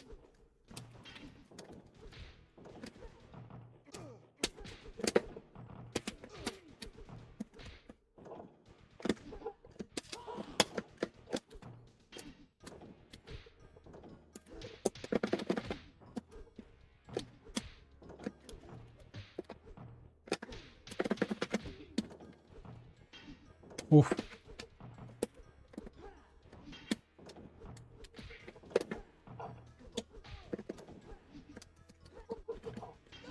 Oof, oof, oof, oof. This might be the end, guys. This might be the end.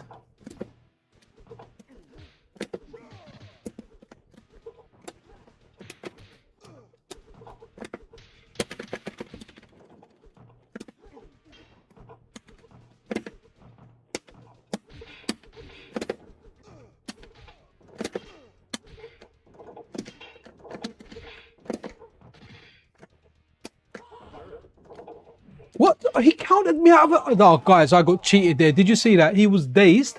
And I should have just hit him, but I went to grab him. And somehow he countered me. That was... I got cheated. I got cheated. Never mind. Guys, remember, today's little featured sponsor thing is MrCompanion.org. Definitely check out Anime Otaku's baby. You know what? I want to have a look at another call from the Jesus Fish in this dog unit. Something they've done for a while, but I never ever actually checked it out. And I think it's supposed to be a follow-up to Outzone, and I love Outzone, man. Outzone was such a darn good game. Okay. You know, I'm not one for always setting the Okay, look at this. It looks like a follow-up even from the title screen to Outzone, right? You know, you guys played Outzone? Reading text message on your phone. Look at this. Oh no, it's not actually. No, so this is a shmup. I was thinking of something else. I can't remember. I think the one I'm thinking of is a game called potentially Fix 8. So wow, okay. Ooh, this looks really, really darn good, guys. Look at it. This looks wicked. Let's play this. Let's play this.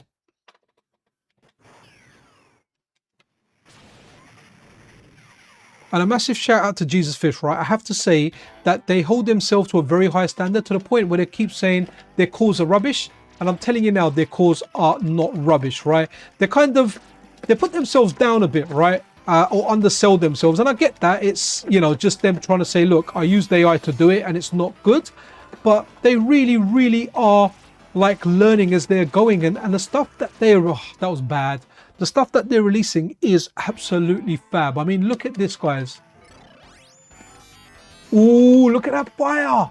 This game is banging, guys. Absolutely banging. I like that. There's a little dash. Wow, that's very interesting. A dash to move quickly. Brilliant. 8 directions as well. Banging. What's the third button? Oh, to detach your little pods. No, come back. I love you. Where the pod's gone? Right. Don't press the detach button. I don't want to use that. Yo, oh, Video Game Obsession. Hey, dude. How you doing? Yeah, man. The daily news videos are the backbone of the channel. Streams are fun, and I do need to do some more stuff as well. Love the dash. The dash is so good. And by the way, guys, Video Game Obsession, they post really cool stuff over on X. They've got like a very, very big collection.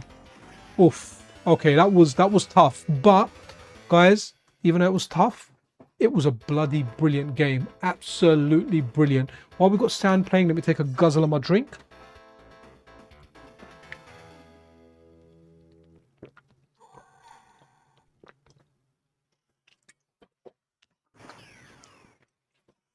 I feel like if you know the arcade, you know Toplan, right? But it's not a household name the way Konami, Taito, and Capcom are, especially Capcom and Konami, right?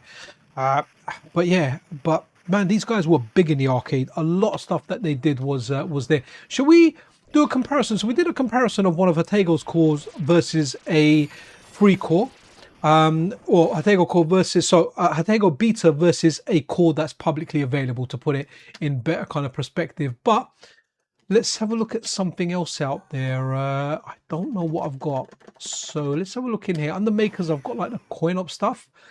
I can't remember which one of this, which of this stuff is beta. Okay, cool. I think this is still in beta, right? I'm gonna have to quickly just remove the screen while I load it, just in case my my device ID shows up. So bear with me a second. The screen's gonna go, but don't worry. I'm just loading Boogie Wings, right? Let's have a look. Okay, we are in Boogie Wings, so we're good, guys. That little darkness there, that was on purpose. So what we're going to do, guys, is we are going to have a look at Boogie Wings. And this is a premium Boogie Wings by the Coin Op Collection.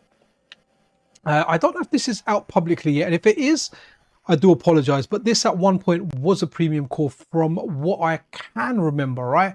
So anyway, look, buttons. And what we'll do is then we'll look at Ramonic 79's one, and you guys can just kind of judge for yourself if there is a difference, you know, and if there is value for you in supporting this developer in order to get this core, for example, that's what you wanted, or is the free version for you. But don't forget, even though Ramonic 79's version is free, he does also put up betas on his Patreon. But from what I've seen is their betas go to public a lot sooner than other developers, for example, like the Coin Op Collection and Hatego. That's just generally speaking. There could be some different instances out there. I do know the Coin Op Collection, they release a lot of games. Recently, they've released a lot of Data East games that have gone straight to public. It might even be like a good, like 10 games that they've released as public stuff as well. Yo, Nathan Itro, how you doing, man? Yeah, guys, a 30-second delay in between what I'm saying and by the time you see it, but that's so I can get you this stuff in 4K. So what we're going to do now is we're doing a comparison. We're starting with what was once a premium, may still be a premium core. I'm not exactly sure, but you know, someone on my channel actually like, not once, but twice, just has signed me up and said, here you go. Yeah, you can have access. I was like, all right, cool. So here you go. So this is the Coin Up Collections one, and let's put in a credit and let's play this. Now I know a lot of people really like this game. This game isn't exactly my jam. It feels it's too chaotic for everything that's going on. I do like it. I think it looks great, but it isn't one of my games, right? But what we will do is we'll look at Ramonic 79's version of the core, and you guys can look out for any differences that you can see. So have a look.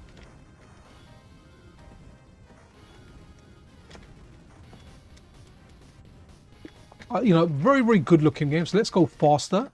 POW. And I love the fact that when you fall out of your ship, look at that, it's an armored, whatever that flying dinosaur is called, right? It's insane. Absolutely brilliant design. What a wacky story for a game. Absolutely amazing. And when you do get shot, there you go, like there, I'm a little pilot now, man. And I can mount, here you go. Yeah, look at that. Man, this is insane. Oh, okay, up. I thought jump would make me jump, but it makes me jump out of the vehicle. And the little pilot gets shot. There you go. I'm back in this. Now, there is a mechanic that you can use. There you go. We're out. Oh, wow. Look at this. And I'm the little guy down there. It's so freaking funny, man.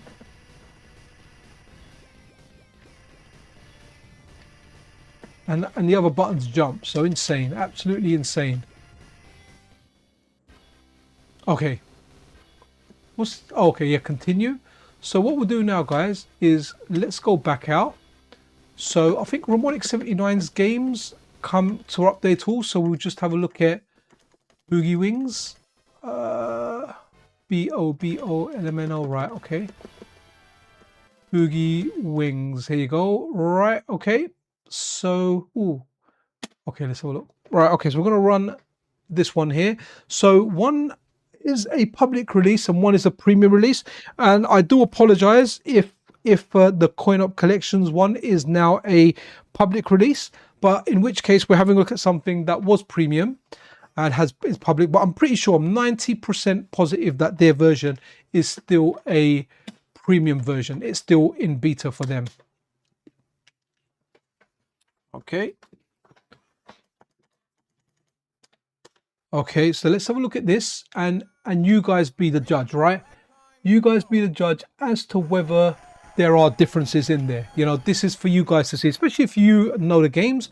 Feel free to, I don't know, open it on 2 tabs, run them in sync, whatever you need to do if you're watching the replay. If you're watching it live, then remember what you saw and see if you spot anything different here between that core and this core. Now, again, Ramonic 79 does, you know, he does have a paywall there for compiled binaries of them, but they do seem to be in beta for a very, very short time before they are released publicly. You know, nice guy. I'm a big fan of his work, to be honest. So he's brought some excellent cores over and he keeps on delivering even more and more. So amazing to see that stuff there from him. But yeah, seriously, as far as arcade stuff goes, this... Wow, okay, I died really, really quick there. All right, let's do a continue here, just so we can see a little bit more of the game.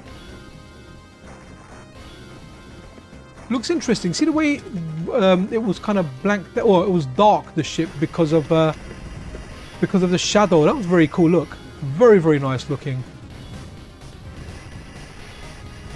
So again, guys, you know, your kind of judgment here as to whether, you know, something that is premium, is it necessarily better when it comes to a playing experience, or you know, are you buying into essentially placebo, or is there actually a difference there? You guys be the judge of that. I am always happy for people supporting any developer out there whose work they like. You know, a lot of time has been spent on there. I'll tell you what, I even like people supporting developers that people call AI developers, because you know what, those AI tokens, you don't get them for free. Yo, here we do, right, okay, we're doing, hey, we got Italy in the house. My family are flying out to Italy tomorrow, man. I've got to drive them to the airport. So I'm going to be here in London and hopefully I can do some more streams and stuff, right? So let's have a look at, you know what? I love running up their tool before. Big shout out to the Epsilon, man, for making that amazing tool. Let's go to Raiden. Raiden, where are you, Raiden? Okay, Raiden World, right? So Ramonic79 has done a cracking version. This co-op's version is free now, by the way. Oh, thank you so much for that. Okay, interesting. So the coin-up version's free, but there you go. So without looking at premium or whatever, once it was premium, maybe both of them were actually premium at one point from Ramonic79. So just take it as two different versions of the core. If you saw differences there, absolutely cool. Like you saw them banging, cool. If you didn't, then not an issue, right?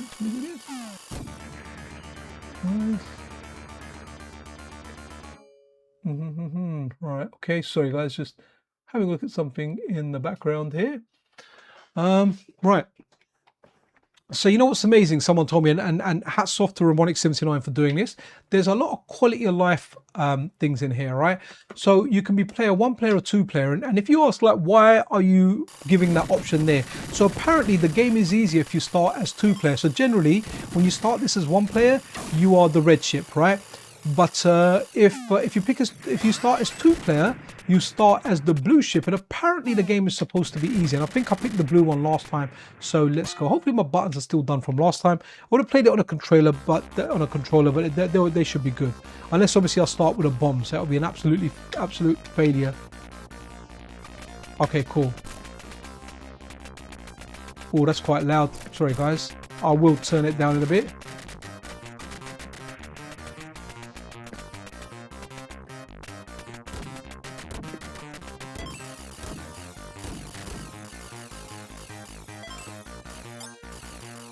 What a game, guys, what a game. So very interesting for this quality of life feature there, to just to be able to play 2 player, and it goes to show your knowledge of the game, right? You knew that picking the blue ship would give you an easier run of the game, right? So that's what you've done. So you just put that option in there, and it's amazing seeing quality of life changes like that, you know, really, really good. Just going that extra mile to add those features in there.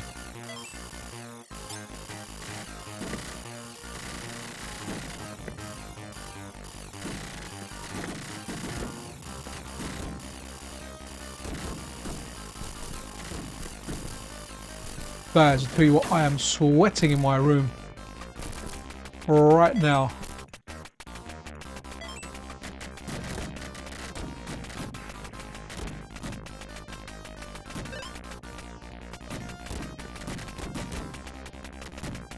Man, what a game. Some of these shmups are brilliant, man. That one on the Taito System X is good as well. Twin Hawk or whatever it's called. Really, really darn good.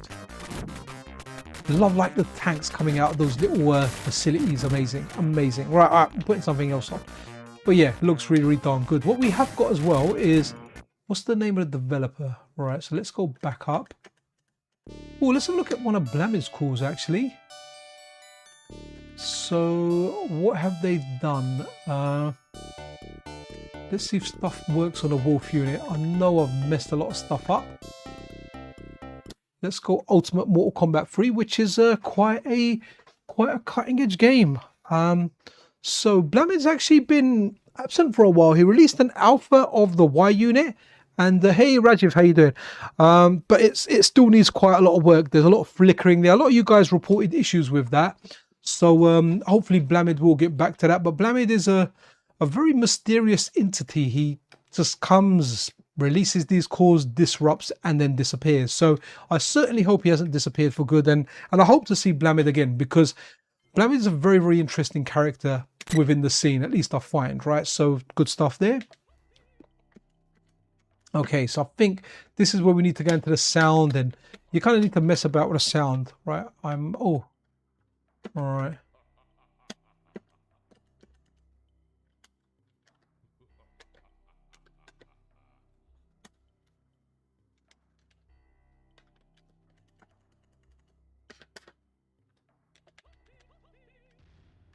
Okay, it sounds really, really low here. Like I can hear the toasty. Let me put it up a bit for you guys. Hopefully you can hear it. All right, there you go. So there is a hack I need to get running for this, which gives you, it gives you the additional characters and everything. It's called Ultimate Mortal Kombat 3 Plus. Big shout out to Brandon, who's always on my Discord server helping out. Maybe when there's another one, I will do that.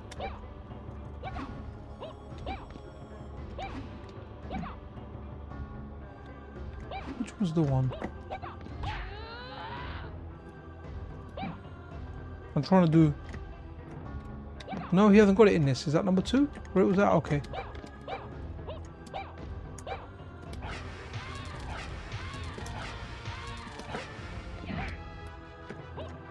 Just not a big fan of the block button on this stuff.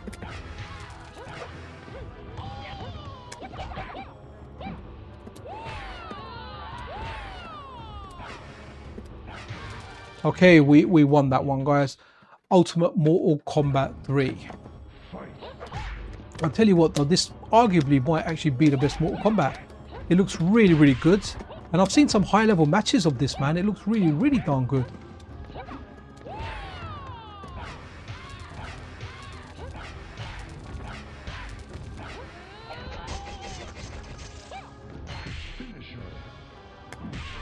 I don't know any of the finishing moves, so here we go.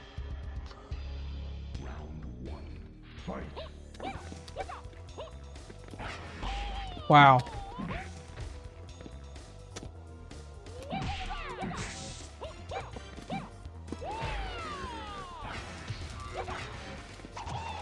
Nice.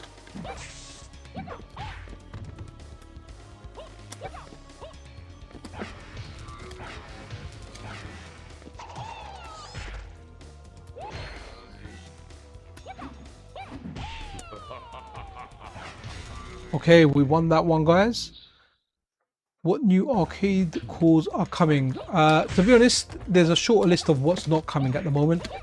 Pretty much everything that's doable on the MiSTer is just getting done. More and more new developers coming to the scene, and they're doing that stuff out there. So good stuff there.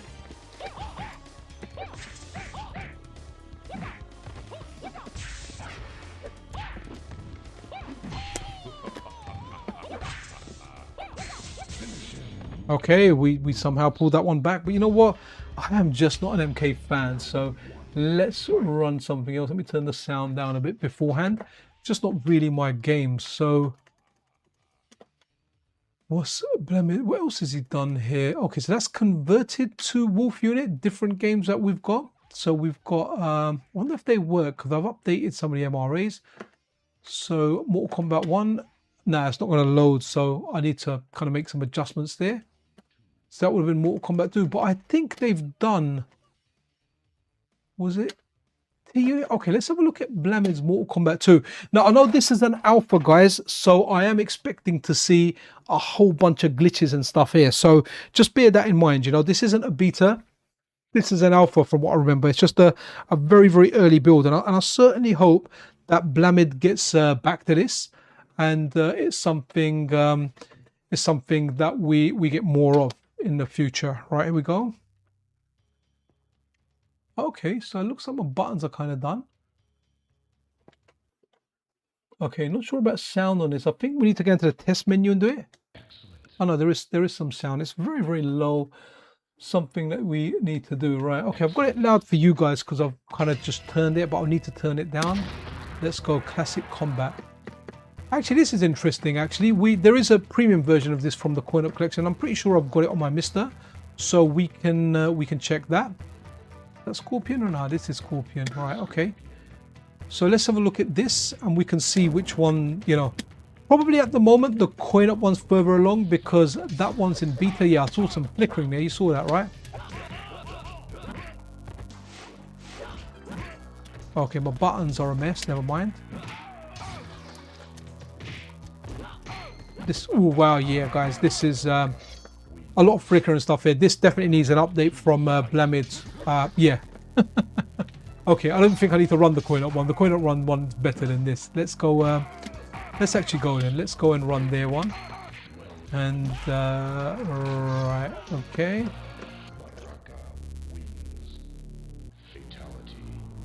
Well, I thought I had it. Hold on. Oh yeah, MK2. Here we go. Cool, cool. Let's just 1 second, guys. Gonna blank the screen a sec while it loads, and we'll be back in a sec. Okay, here we go, guys. We are back. Right. Cool, cool. Let's have a look. And their core, without a doubt, is further along. So looking forward to Blamid getting it done because Blamid's one is a. Oh, I just saw some graphical corruption there on Shang Tsung. I don't know if you guys noticed that. Let me do a reset, see if we can bring that back.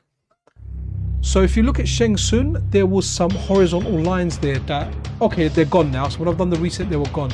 But I did see them on there the first time round. Right, okay. Is that the call might be tapping into, okay. All right, yeah, so... Oh, that's a lot louder, isn't it? Just realised that.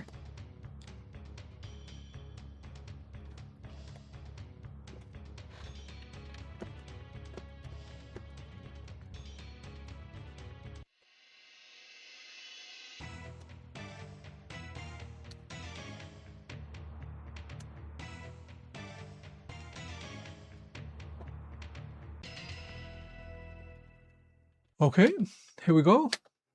Let's go. Excellent. So this is the coin op collections core, guys. And right, can you see graphical corruption there? I can see it there as well. So it's going to be further along than Bjamiork's core. But if you can see on the character select screen, you've got those horizontal lines. I saw that on Shang Tsung first. So it's quite possible after a reset like this. Yeah, after a reset, some of that stuff changes. This did crash on me when I did do a video as well. So I don't think this is perfect. So likely why it's still in beta.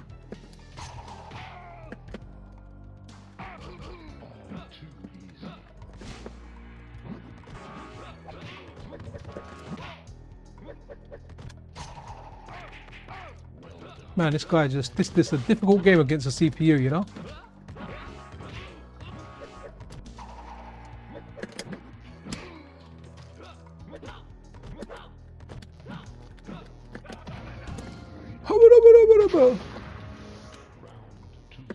Oh, I'm seeing some graphical glitches, but it's not. It's more further along than Bjamiork's core for sure. Man, there's no point doing that move against this guy, man.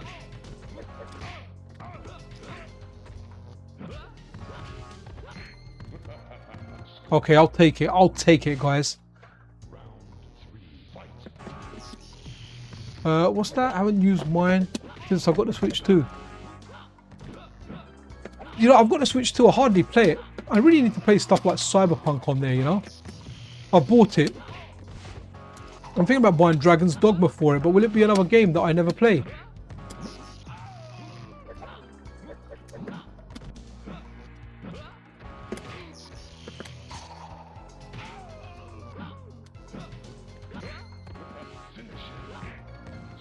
Okay, wow. So glad that I won that one, man. Mortal Kombat 2 Mega Drive is, right, okay, yeah. Mortal Kombat 2 on the Super Nintendo was superb.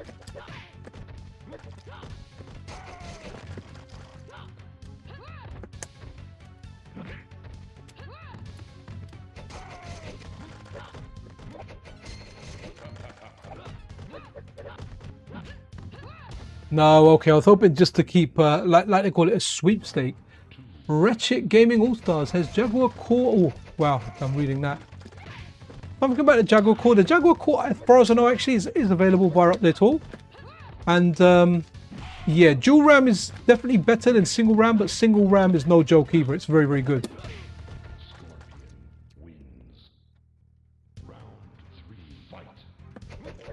The Saturn Core, I don't think the developer considers it complete, but I had someone doing side-by-sides with hardware, and it's superb. Right, can you see there's some horizontal graphical glitching, but like I said, it's way further along than Bjamiork's core. Okay, I've kind of had enough of this, man. I'm not really a Mortal Kombat fan. Alright, let's have a look. So let's go in... Let's see what else we've got for new cores, right?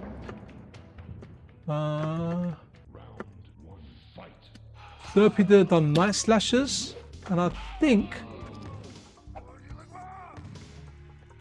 Derpy's done it. Who else has done it? Romonic79 has done a version of Night Slashers as well. Wow, we've been going for 1 hour 40 minutes, guys. Might just end this in 20 minutes, but like literally I could stream arcade for like 10 hours, man. There's so much content. We've literally touched the tip of the iceberg with this. We've not even gone full out with this, you know. I'd like to do some longer streams actually. Let's see if I get some time. There'll be like daytime streams for me.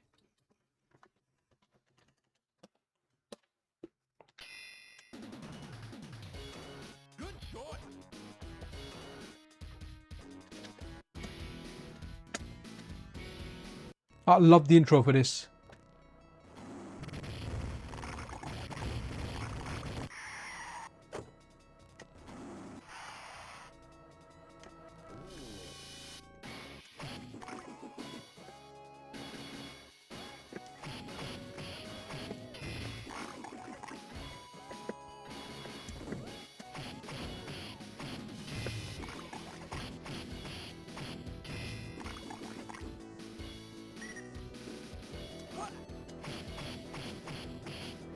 Man, what a fun little game. This is definitely one that was not just on my wish list, but many other people's wish list.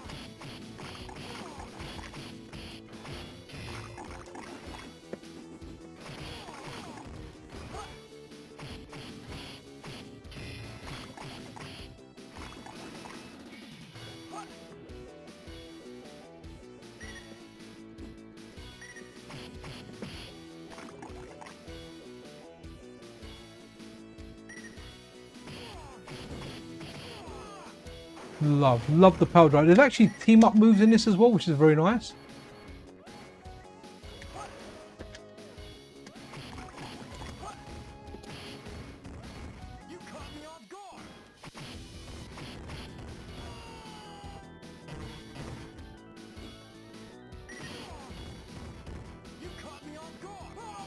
Take that.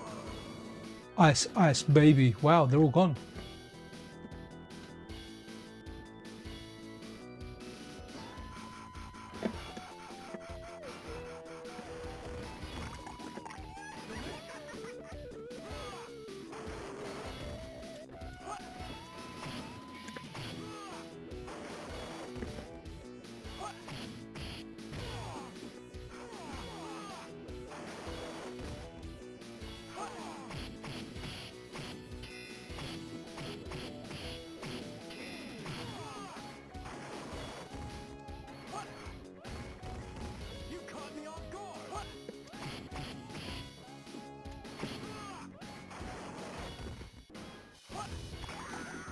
Okay, he's out. Do I get any more energy? I'm not sure. I might be dead.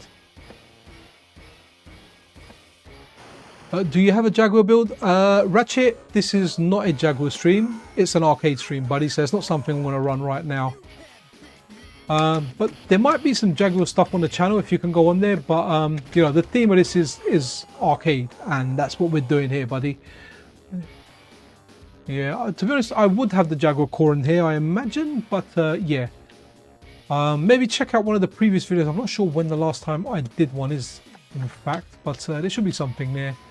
Right, okay, so what we've had a look at? We've had a look at Basset, we've had a look at Blamid, we've had a look at Andreas, we've Derpida, Diego we've had a look at. So FoVio, this was interesting because FoVio is someone that did some stuff previously, so this is interesting. He vibe coded a whole bunch of stuff there. Rainbow Islands is something he vibe coded. So this is a director at Tego's Patreon. A director being the highest paid supporter of Atego. So obviously they have access to like JT Frame or support for JT Frame. So they used AI to make this call. Now remember, unless this has picked up the new RBF, there was an issue at the top. This I can't actually see that at the moment. Let's have a look to see if it's there. Right, okay.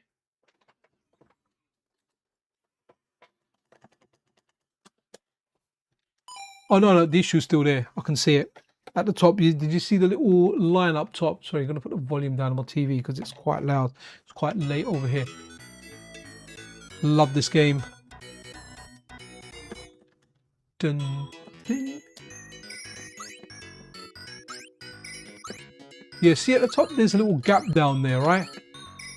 So, oof, that was terrible from me. Love these stars, man. They make things a lot easier in this game. So So this is the first Rainbow Islands core that we got, and this was 100% AI done by a supporter of Hatego, one of the highest paying supporters on there. And for all intents and purposes, the cores they did were actually very, very good, but they weren't perfect, right? We can see that there. So if we now go and actually load, so there's 3 cores out, so we'll have a look at all 3, right? So this is done by VolJoe, and it was 100% AI. Then we've got, let's go and have a look at the normal version from Hatego, the one that you get if you sign up for the Patreon, and it's one of the latest beta releases that they've put out actually. So let's have a look here, Rainbow Islands Revision 1. So we should see that little imperfection at the top disappear. Let's have a look. Okay, so the buttons are usually the wrong way around. So let's see, Rainbow Jump. Okay. Hopefully it's corrected on this.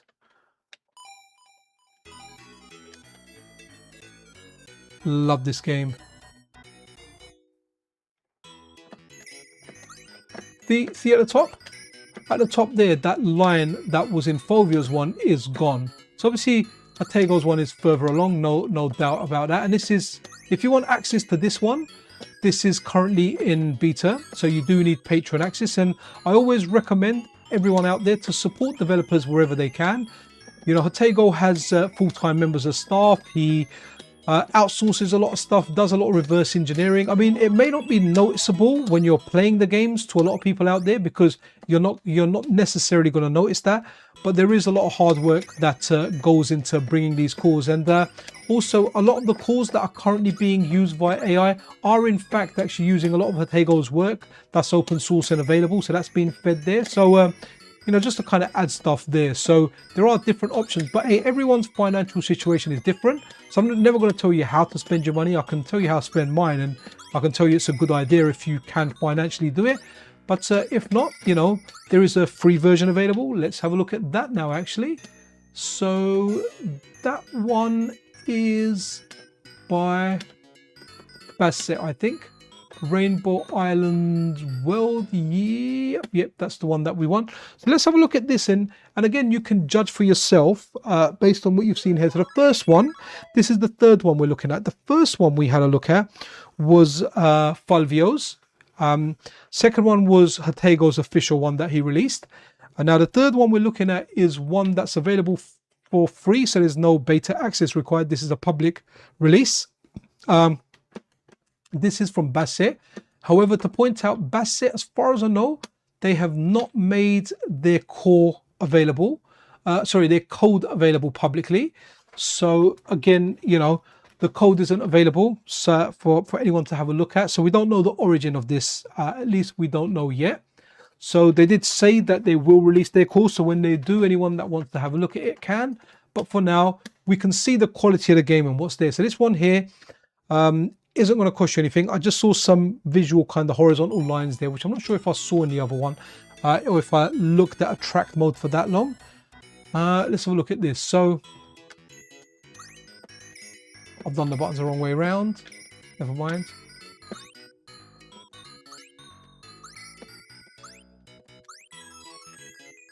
And again, guys, you know, are you spotting any differences between this version and Hatego's beta? Again, it's completely up to you. It might be in the sound. You might hear something. You might see something visually. There you go. Love those little things there. Let me just quickly do the buttons again because I've done them wrong.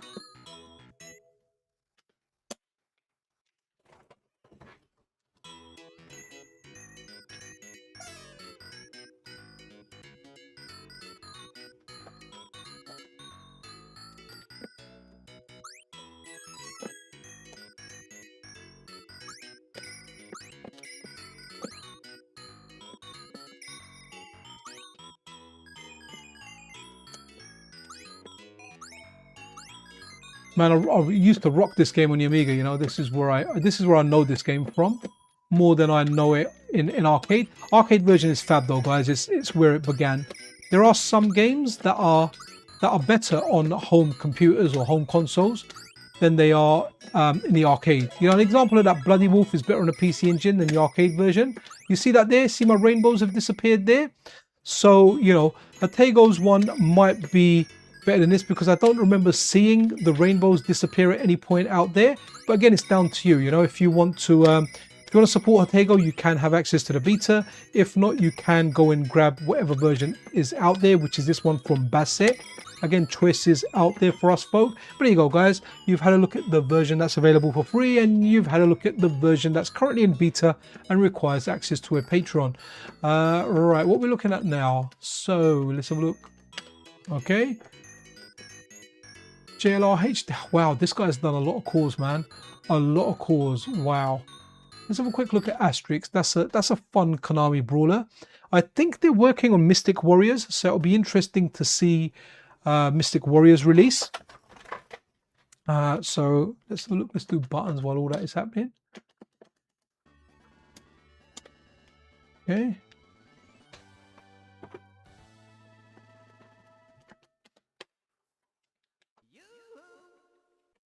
Okay, sounds a little bit lower in this one, so going to make some adjustments.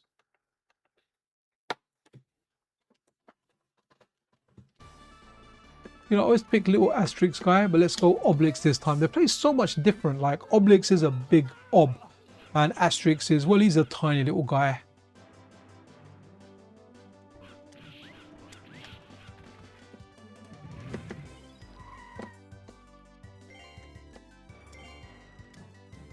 Very, very comic book. Very, very comic book. What a banger of a game. Great graphics as well. Great work here from is it JLRH?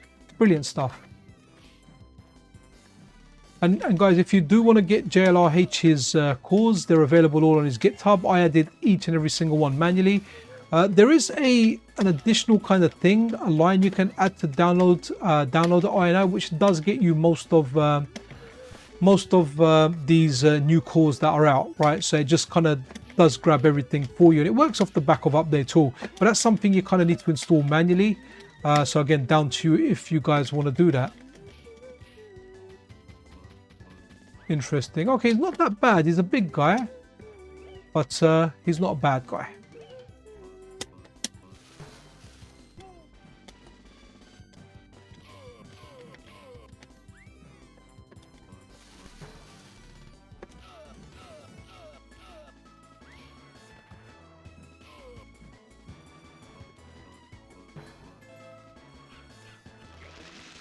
An interesting brawler. Like Konami had it, Teenage Mutant Ninja Turtles, X-Men, Asterix, quite a number of games out there that you could play and enjoy, and this one was good. I mean, I wouldn't say this is one of the best beat 'em ups, only because the hit detection, Konami just never got it right in Turtles or this. It feels alright, but it doesn't feel as good as like some of the Capcom brawlers, for example. Capcom had really good hit detection. Obviously they'd have mechanics in there that the computer would just, it almost felt like it cheated you. Best fighting game of all time in my opinion, Streets of Rage 2 on the Mega Drive. I don't think anything, you know, that's a game that was built from the ground up for enjoyment, as opposed to guzzling your coins. So it feels very, very fair as a game, like a very, very good game. Okay, right, let's look at something else. Again, Asterix available here. Oops, sorry, what am I doing here? Just autopilot going into the wrong thing. Go back up to core. And so they've done a whole bunch of games. Operation Fourth, ideally, you know, you kind of need a gun for that. I know Hei-Long's one supports the Sinden light gun, so that's really interesting. I've got one of those. I should set it up and do a video one day, having a look at that. Oh, Kando 1-2. So he's brought this game out here called Guardians Denjin Makai 2, which is absolutely brilliant. Oh, you got to go, man. No worries, Carlo. Yeah, Carlo Evolution. Thank you for hanging out. Really, really appreciate it. I'm going to end this soon as well, guys. We're kind of approaching the 2-hour mark, and that's usually like my average kind of stream, right? Oof, I finished one drink. I'm on to the second one now. Not non-alcoholic though.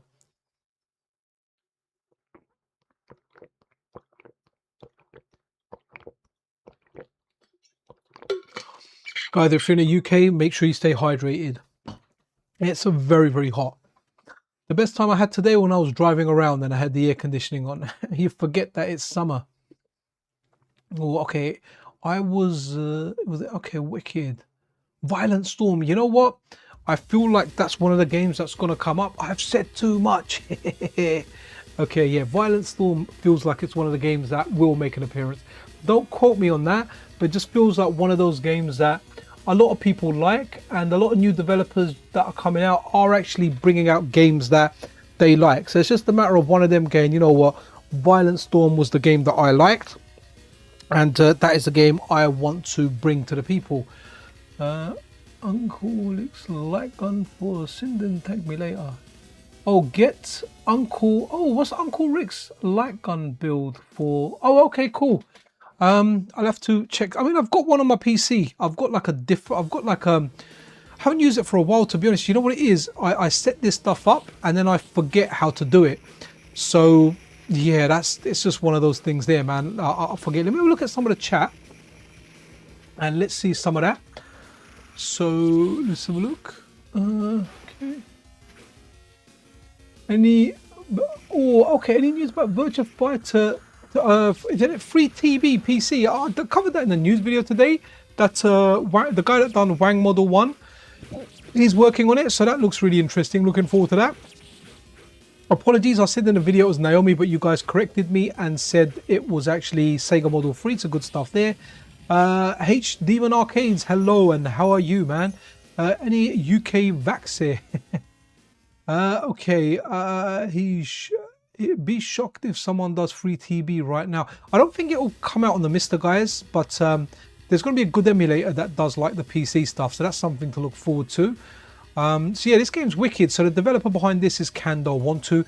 They've just come out. They've 100% vibe coded this. They did this in Marble Madness 2, and this is a brilliant brawler, guys. It feels really good, but this essentially is, from what I understand, 100% MAME. They've not gone down the route of looking at custom chips and doing it. This essentially is MAME ported to an FPGA, and complete transparency with that. So again, you know, up to anyone out there.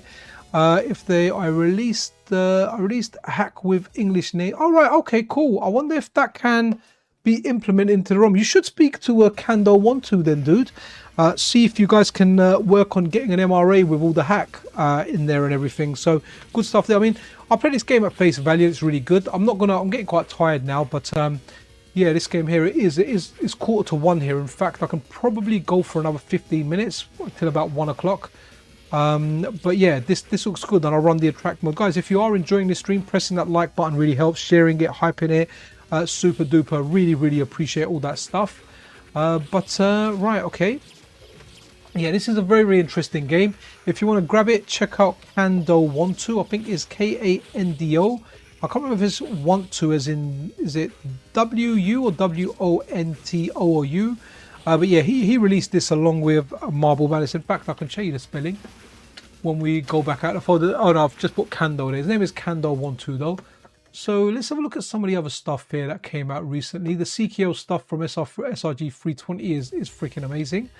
Raki stuff is good, but I've only got the cave stuff in there. It hasn't got any sound, and I can't rotate the screen unless I do it via OBS. Retro Shrimp, okay.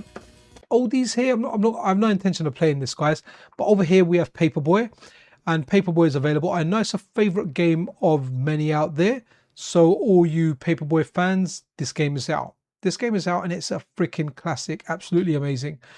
So hopefully it will show us a little bit of gameplay for anyone that's not familiar with it, but I'm pretty sure everyone's familiar with what Paperboy is. So good stuff there. Right, here you go. Come on, little boys, pedal your bike and drop those papers. You are the paper boy, and there you go. You dodge the little kids in their car. Try not to smash windows and deliver that paper and get around there. Okay, the dog didn't chase him. Grab extra papers. The bonus stage was a lot of fun, and I guess run into a funeral car. Right, okay. That's Paperboy, and that's for some of the oldies out there. I know the Heba, you know, the guys at the Retro Collective, they've got like a handle which obviously can be applied to the MiSTer arcade system. So it looks good. Search solved over here. So they actually did Hyperdual. Now, when I did a video on this, massive shout out to you, Search Solved. When they did this, people said, well, the Saturn version's better. Why would you bother doing it? But you know what? Arcade's always arcade. Even if the console version's better, play the console version, but it's nice to have the full arcade version there. So here you go, from Technosoft. Sorry, a bit of a cough there. I think just a dry throat from speaking too much. Need some more of my drink.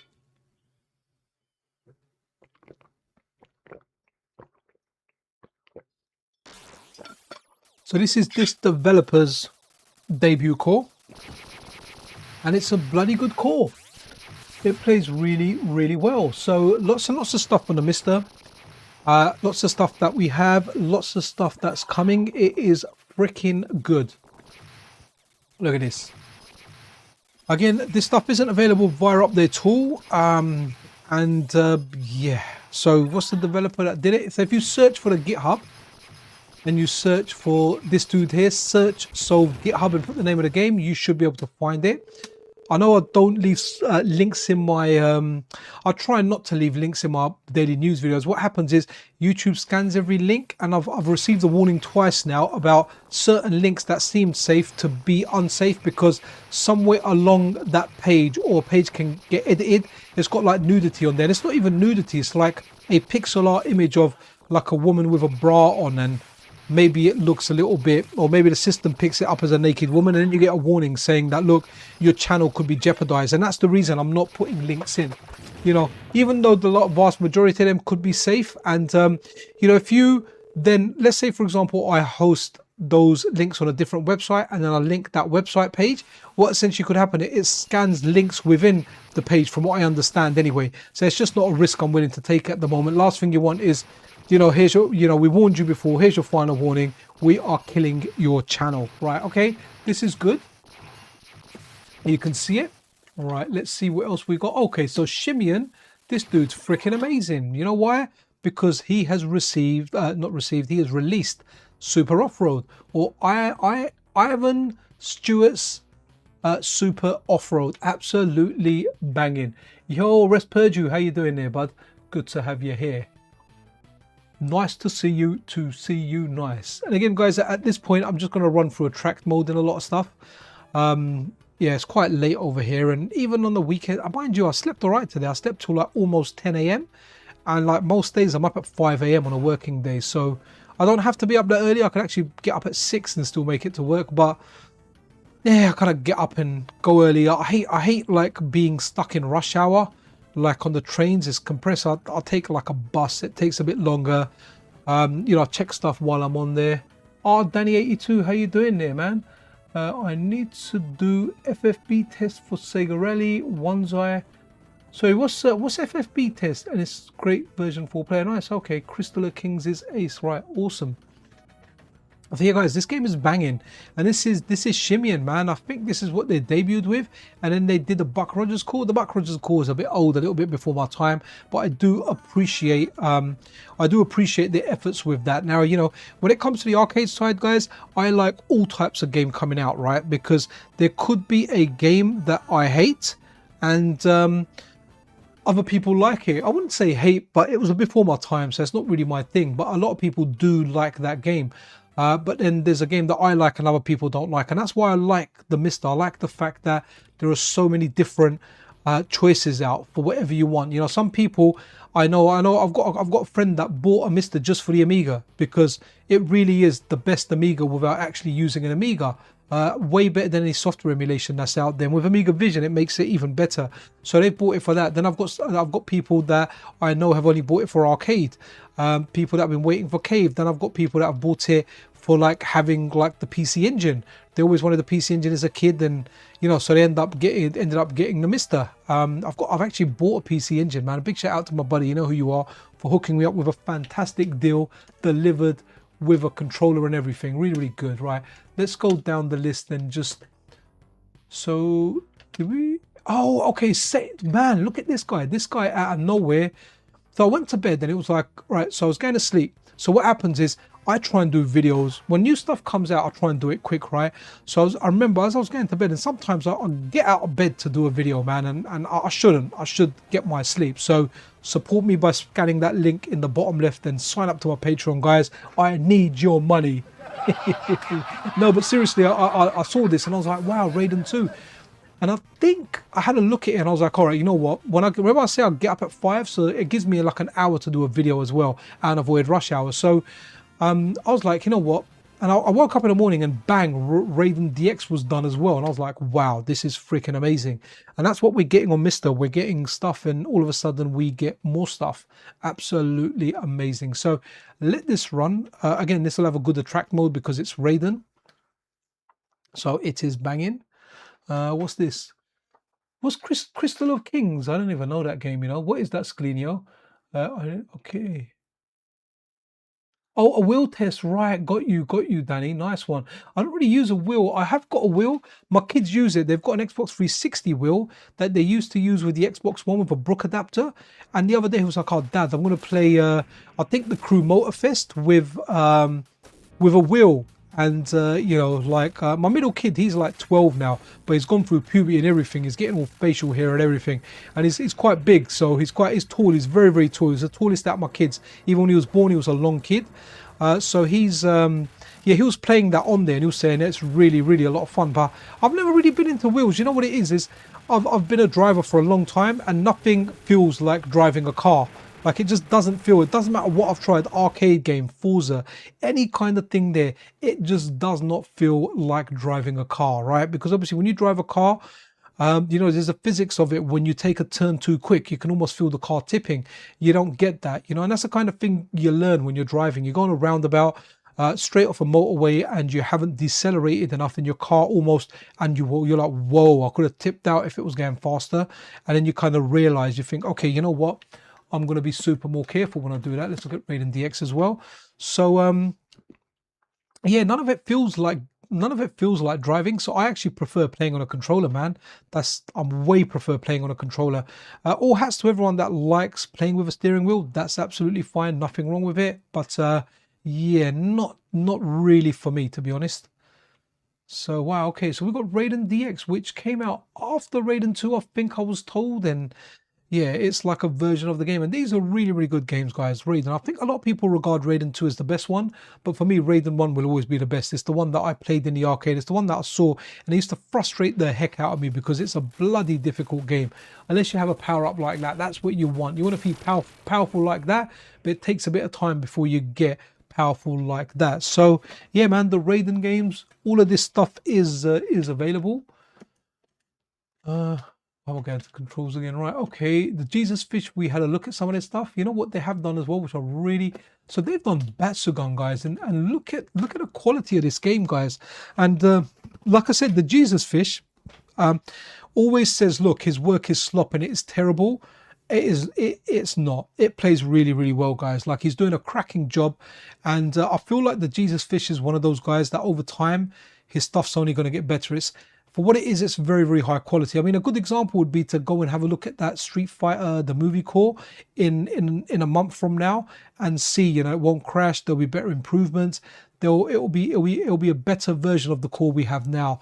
You know, someone may come in with AI, but they're also, during the process, especially if they come from a coding background, may start learning some stuff and just kind of improve and become better with it. But right now, guys, like it's a weird one, because as much as I'm enjoying all this extra stuff, sometimes before AI and lots of AI cores were out, it was very easy to manage the MiSTer side, like super easy. There just wasn't that much happening. So, you know, for me to do the news like once a week was enough. Like if I was to do it once a week now, there were like 20 cores, and I'm quite happy doing stuff daily. I know I will miss some days. I haven't yet since I started going daily, and I don't intend to miss a day, but you never know, it might come. Tomorrow might be that day, actually. I've got stuff to do. My missus wants to get a pedicure before she goes on holiday, so I have to take her there. But I'll see if I get a bit of time. I doubt I'm going to be up early. It's like 1 o'clock here now, so I'll probably sleep a little bit tomorrow. But if I got up early, I could do the news video early. Not with the most stories out there, but you know, a few stories out there. Right, let's load up another game. And again, Batsugan is looking good. What else have they done? They've done the Caveman Presto stuff as well.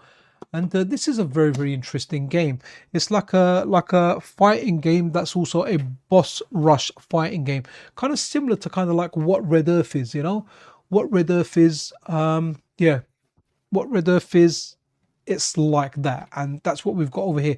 Looks amazing, very, very amazing game to have a look at. Just looks absolutely bananas, guys. You know, that dramatic battle where you've got 2 players versus 1 boss. It just looks absolutely superb. All to their own, whatever is fun. Oh, absolutely, Danny82, man. And that's the whole point of the MiSTer. It's an open source project. Anyone can contribute. You know, no one can really go out there and say, this is what needs to happen. This is what we need to do. This is it. Well, no, you can add whatever you want to it. But, you know, as an end user, you can choose what you would like and what you don't want on your MiSTer, right? That is your choice. You know, you don't like any of these cores, no problem. No one's forcing you to download them, you know. I'll tell you where they are and you guys make up your own mind. But this is an interesting one. What's it called? Metamorquester, something like that. Quite a difficult name to kind of remember. All right, okay, so some good stuff there. That Doggion's good, but it's difficult. So let's have a look at some here. So look, Tekken 3, man. Man, I can't believe Tekken 3, the arcade game, is running on the MiSTer FPGA. So Zillanotpoo has used Robert Pipe's PlayStation core, and obviously they've worked on top of that to get it with arcade games working. Oh, the dev dropped exe or okay. What's that? The dev dropped XO. Try. Okay, sorry, I don't quite understand that. The dev dropped XO. Not sure what that means. But there you go, guys. We got Tekken, and again a really, really good attract mode on this. Great to have stuff like this on here, man. I mean, I'm really happy with Soul Calibur, but Soul Calibur is a game that's better on the Dreamcast than it is on the arcade, because in the arcade it used PlayStation hardware, and on the Dreamcast it used the power of the Dreamcast. So and it had obviously mission mode and a lot of extra stuff going for it. So good stuff there. But here you go, guys. We've got Tekken here, man. Tekken 3. A big one for many Tekken fans out there. Sounds a bit low, but I can turn it up a bit for you guys so you can hear it. There you go. So yeah, Zillanotpoo doing some amazing stuff out there. They released these free on GitHub. Initial kind of links, you can find them easily via their Patreon. All free posts so far. However, they do optionally accept donations. So if you do want to donate, you can do that. Again, completely your choice. If you want to do that or not. Right, let's have a look. So okay, they've done some banging stuff. I really want them to do the ZN1 Capcom stuff, so we get stuff like the Street Fighter EX games. I think what else is on there as well? The Strider game, that looks really, really good as well. Oh, you know what? I'm going to play a little bit of that as well, because I've got it in the thumbnail, and this is something that Wicker Wacker absolutely smashed it with. And yeah, guys, we are talking about R-Type here, right? So R-Type is an RMM72, and Wicker Wacker ran lots of different tests. I think, honestly, if I'm not mistaken, I think he said like 100,000 tests via AI in order to perfect some of the chips on the RMM72 board, which obviously made it very, very freaking awesome. It's a tough ass game though, guys.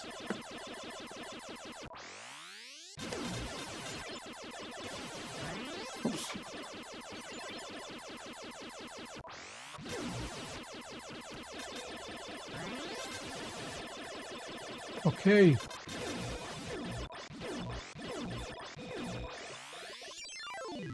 Man, what a game, guys. What a game.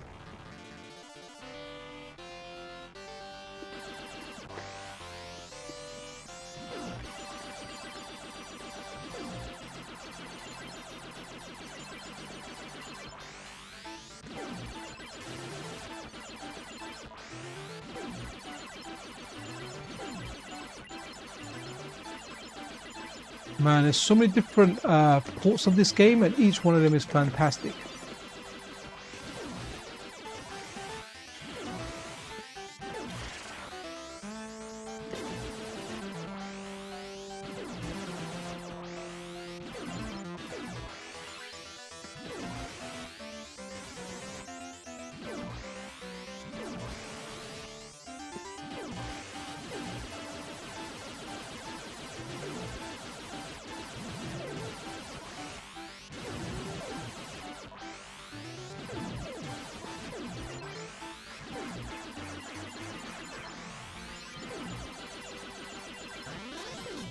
Man, I hate that little missile jumping thing down there. So annoying.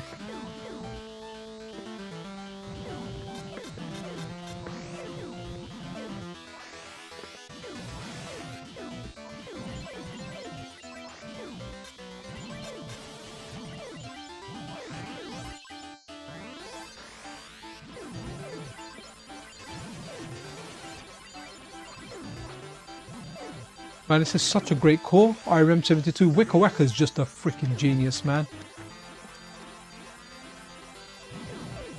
I've got nothing but respect for that guy, man.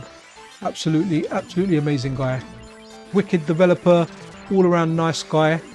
Yeah, just very, very good at doing the cores and going for the accuracy. But he did say actually, you know, with these AI cores, like he's kind of lost incentive. Like say for example, Sega System 32. You know, if he would spend and he'd enjoy doing something, spending months and months doing it, and someone else just gets it out before him, it kind of and I get his point. He loses kind of motivation in order to get that core done. And but you know, he said, look, it's an open source project and people are free to release whatever they want. Right? Okay, I died there. But yeah, amazing core, guys. This has some really good games on it actually. One of my favorites on here is. And guys, Wicka Wacka's cores just feel like the freaking arcade, man. In fact, let's look at one of other Wicka Wacka's ones and I think I might end it with that one. Yeah, it's gone 1 o'clock, guys. Wow, 2 hours and 16 minutes. Yeah, is it The Gladiator or Gladiator? Hopefully it is available via update tool. The Gladiator, guys. This game is pure style, absolutely 100% pure style, man. And this is on his PGM core, PGM by IGS. Like what a fantastic system, guys. Love this system, love this game. I just think it's freaking fantastic, man. Let's have a look at some of the chat before we kind of go. Shiffy, oh, I'll mention it again. Compare the PS1 version of Tekken 3 against the Namco System 12 version. See if you can see any differences. Do you think online play be possible?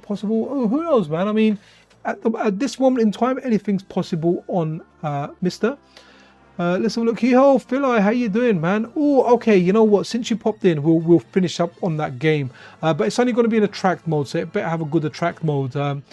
This has a really good attract mode. Look at here. Look how good this looks, man. Again, something that was something that you thought may not come over to the MiSTer.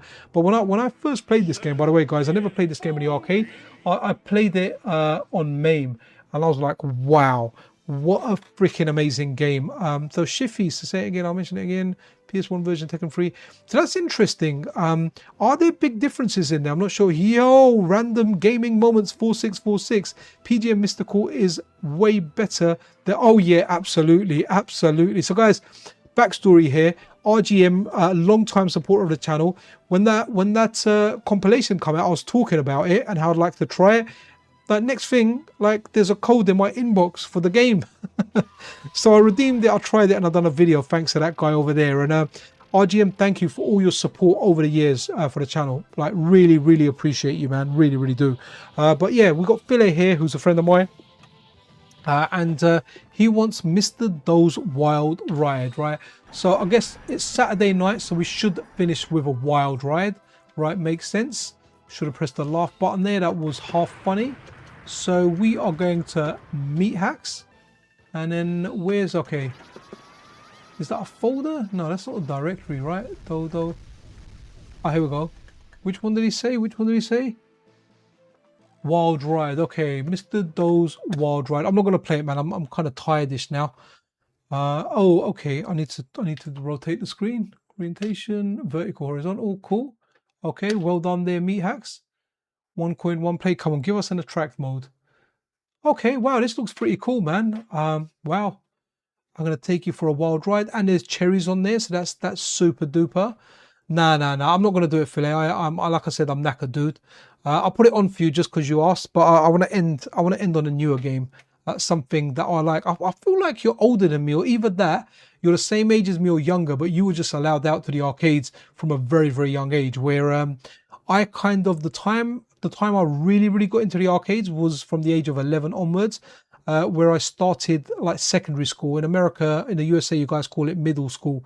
So I was kind of allowed out by myself then, and that's when I started playing a lot of stuff. Before that, not so much. Right? Okay, let's finish up on one final game. You know what? This is a good one always to finish on. Oh, like the Japanese writing. Let's have a look here. I did update this core. I feel like I will try it another day, but we've been streaming for quite a bit, and I'm oh, okay, cool. So I need to let me load another version. Maybe I don't have that particular regional variant. I think the world one I should have. Hopefully it'll work. Let's have a look. Something to kind of end this stream on. Yeah, I'm sure it is, man. A lot of those games are addictive, and that's how it was back then, right? The games that you played were really, really addictive, right? So Tekken 3 System 12, 60 FPS in full and full 3D backgrounds. Wow, okay, I never realized Tekken 3 on the PlayStation with 30 FPS and flat 2D backgrounds. Wow, that's really, really darn good. Very, very interesting. I don't know if I'll do a comparison video, but you've just mentioned it to me, so that sounds freaking awesome. Really, really good there. So, I mean, I'm very impressed with Zila Not Poo stuff. In fact, I feel like, you know what, we should end the stream on that video, because that is really, really darn good. Where is it? This one here, man. The attract mode for this is really, really good. It's absolutely banging. Wow, okay, I had no idea of that, Shiffy. So wow, okay, so Tekken, wow, Tekken, I just always presumed Tekken 3 ran at 60 FPS on the PlayStation, but back in the days of the PlayStation, that was obviously the days of the Nintendo 64 as well, we weren't really counting the frames, you know. That's something that came later. That's something that really came to me when I really started getting into PC gaming, because I was a console gamer for a long, long time. But with PC gaming, what happened was I started obviously learning about optimizing, getting frames per second, and then you kind of start getting used to 60 FPS as the absolute bare minimum, you know? So yeah, guys, this is the latest from Zila No Poo, some more ZN1 games. And this is a Raystorm. Philly, I don't know if you've tried this yet, man. I think Street Fighter EX 1 and 2 shouldn't be too long. Like, oh, I can't wait for that. Philly, make sure you ping me when this stuff happens, please. Drop me a message, even if I know about it.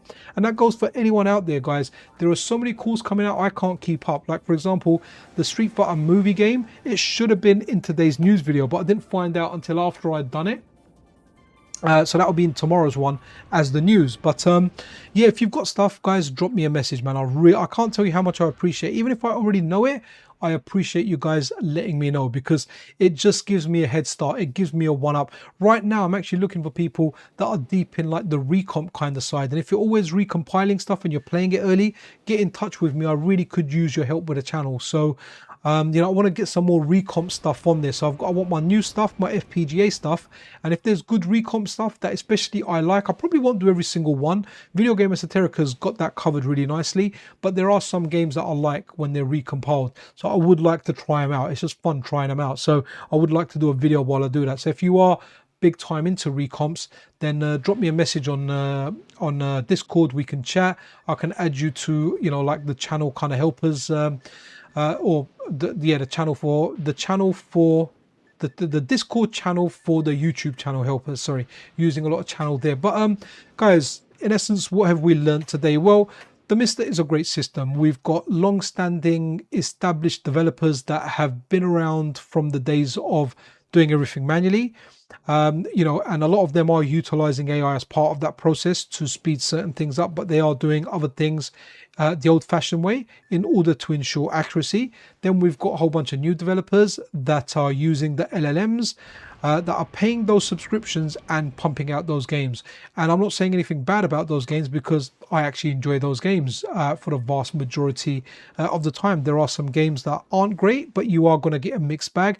In the same way, guys, that when developers are developing their titles, I mean, I've had early releases that I've had a look at from Weka Weka, from Raki, from Hatego. I've had even years ago from like CoinOp stuff that wasn't complete, and that looks jank. But the funny thing is, no one's ever said, oh man, that is so janky, everything there, because it's done manually. They do that. But then when there's an alpha, and it's like, oh, that's a slop core, it's like, oh man, it has to be AI slop. So I'm kind of glad that right now it's that kind of bridge is closing, and it is, people are a little bit more accepting of it based on what the end result is, but it's still very divided in here.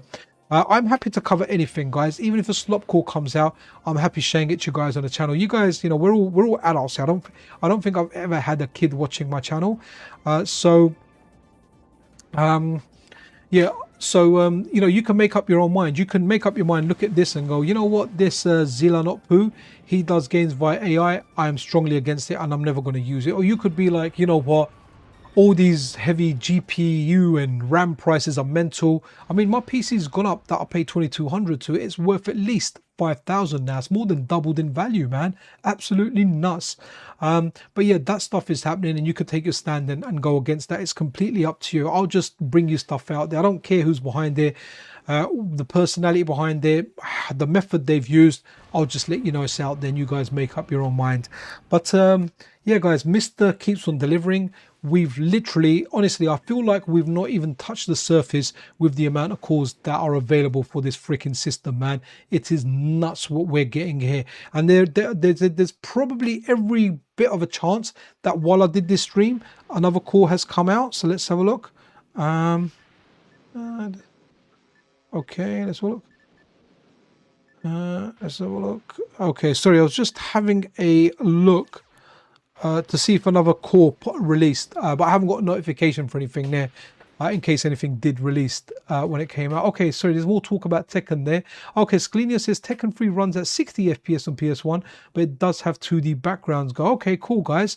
So whichever it is, I mean, I don't remember it looking like a low frame rate game, but I wasn't really looking back then. And hey, you know what? I'm not really a big Tekken player anyway. I mean, I did play it, I did enjoy it, but not like the way I am in Street Fighter. My 64 gig RAM is, wow, that is crazy.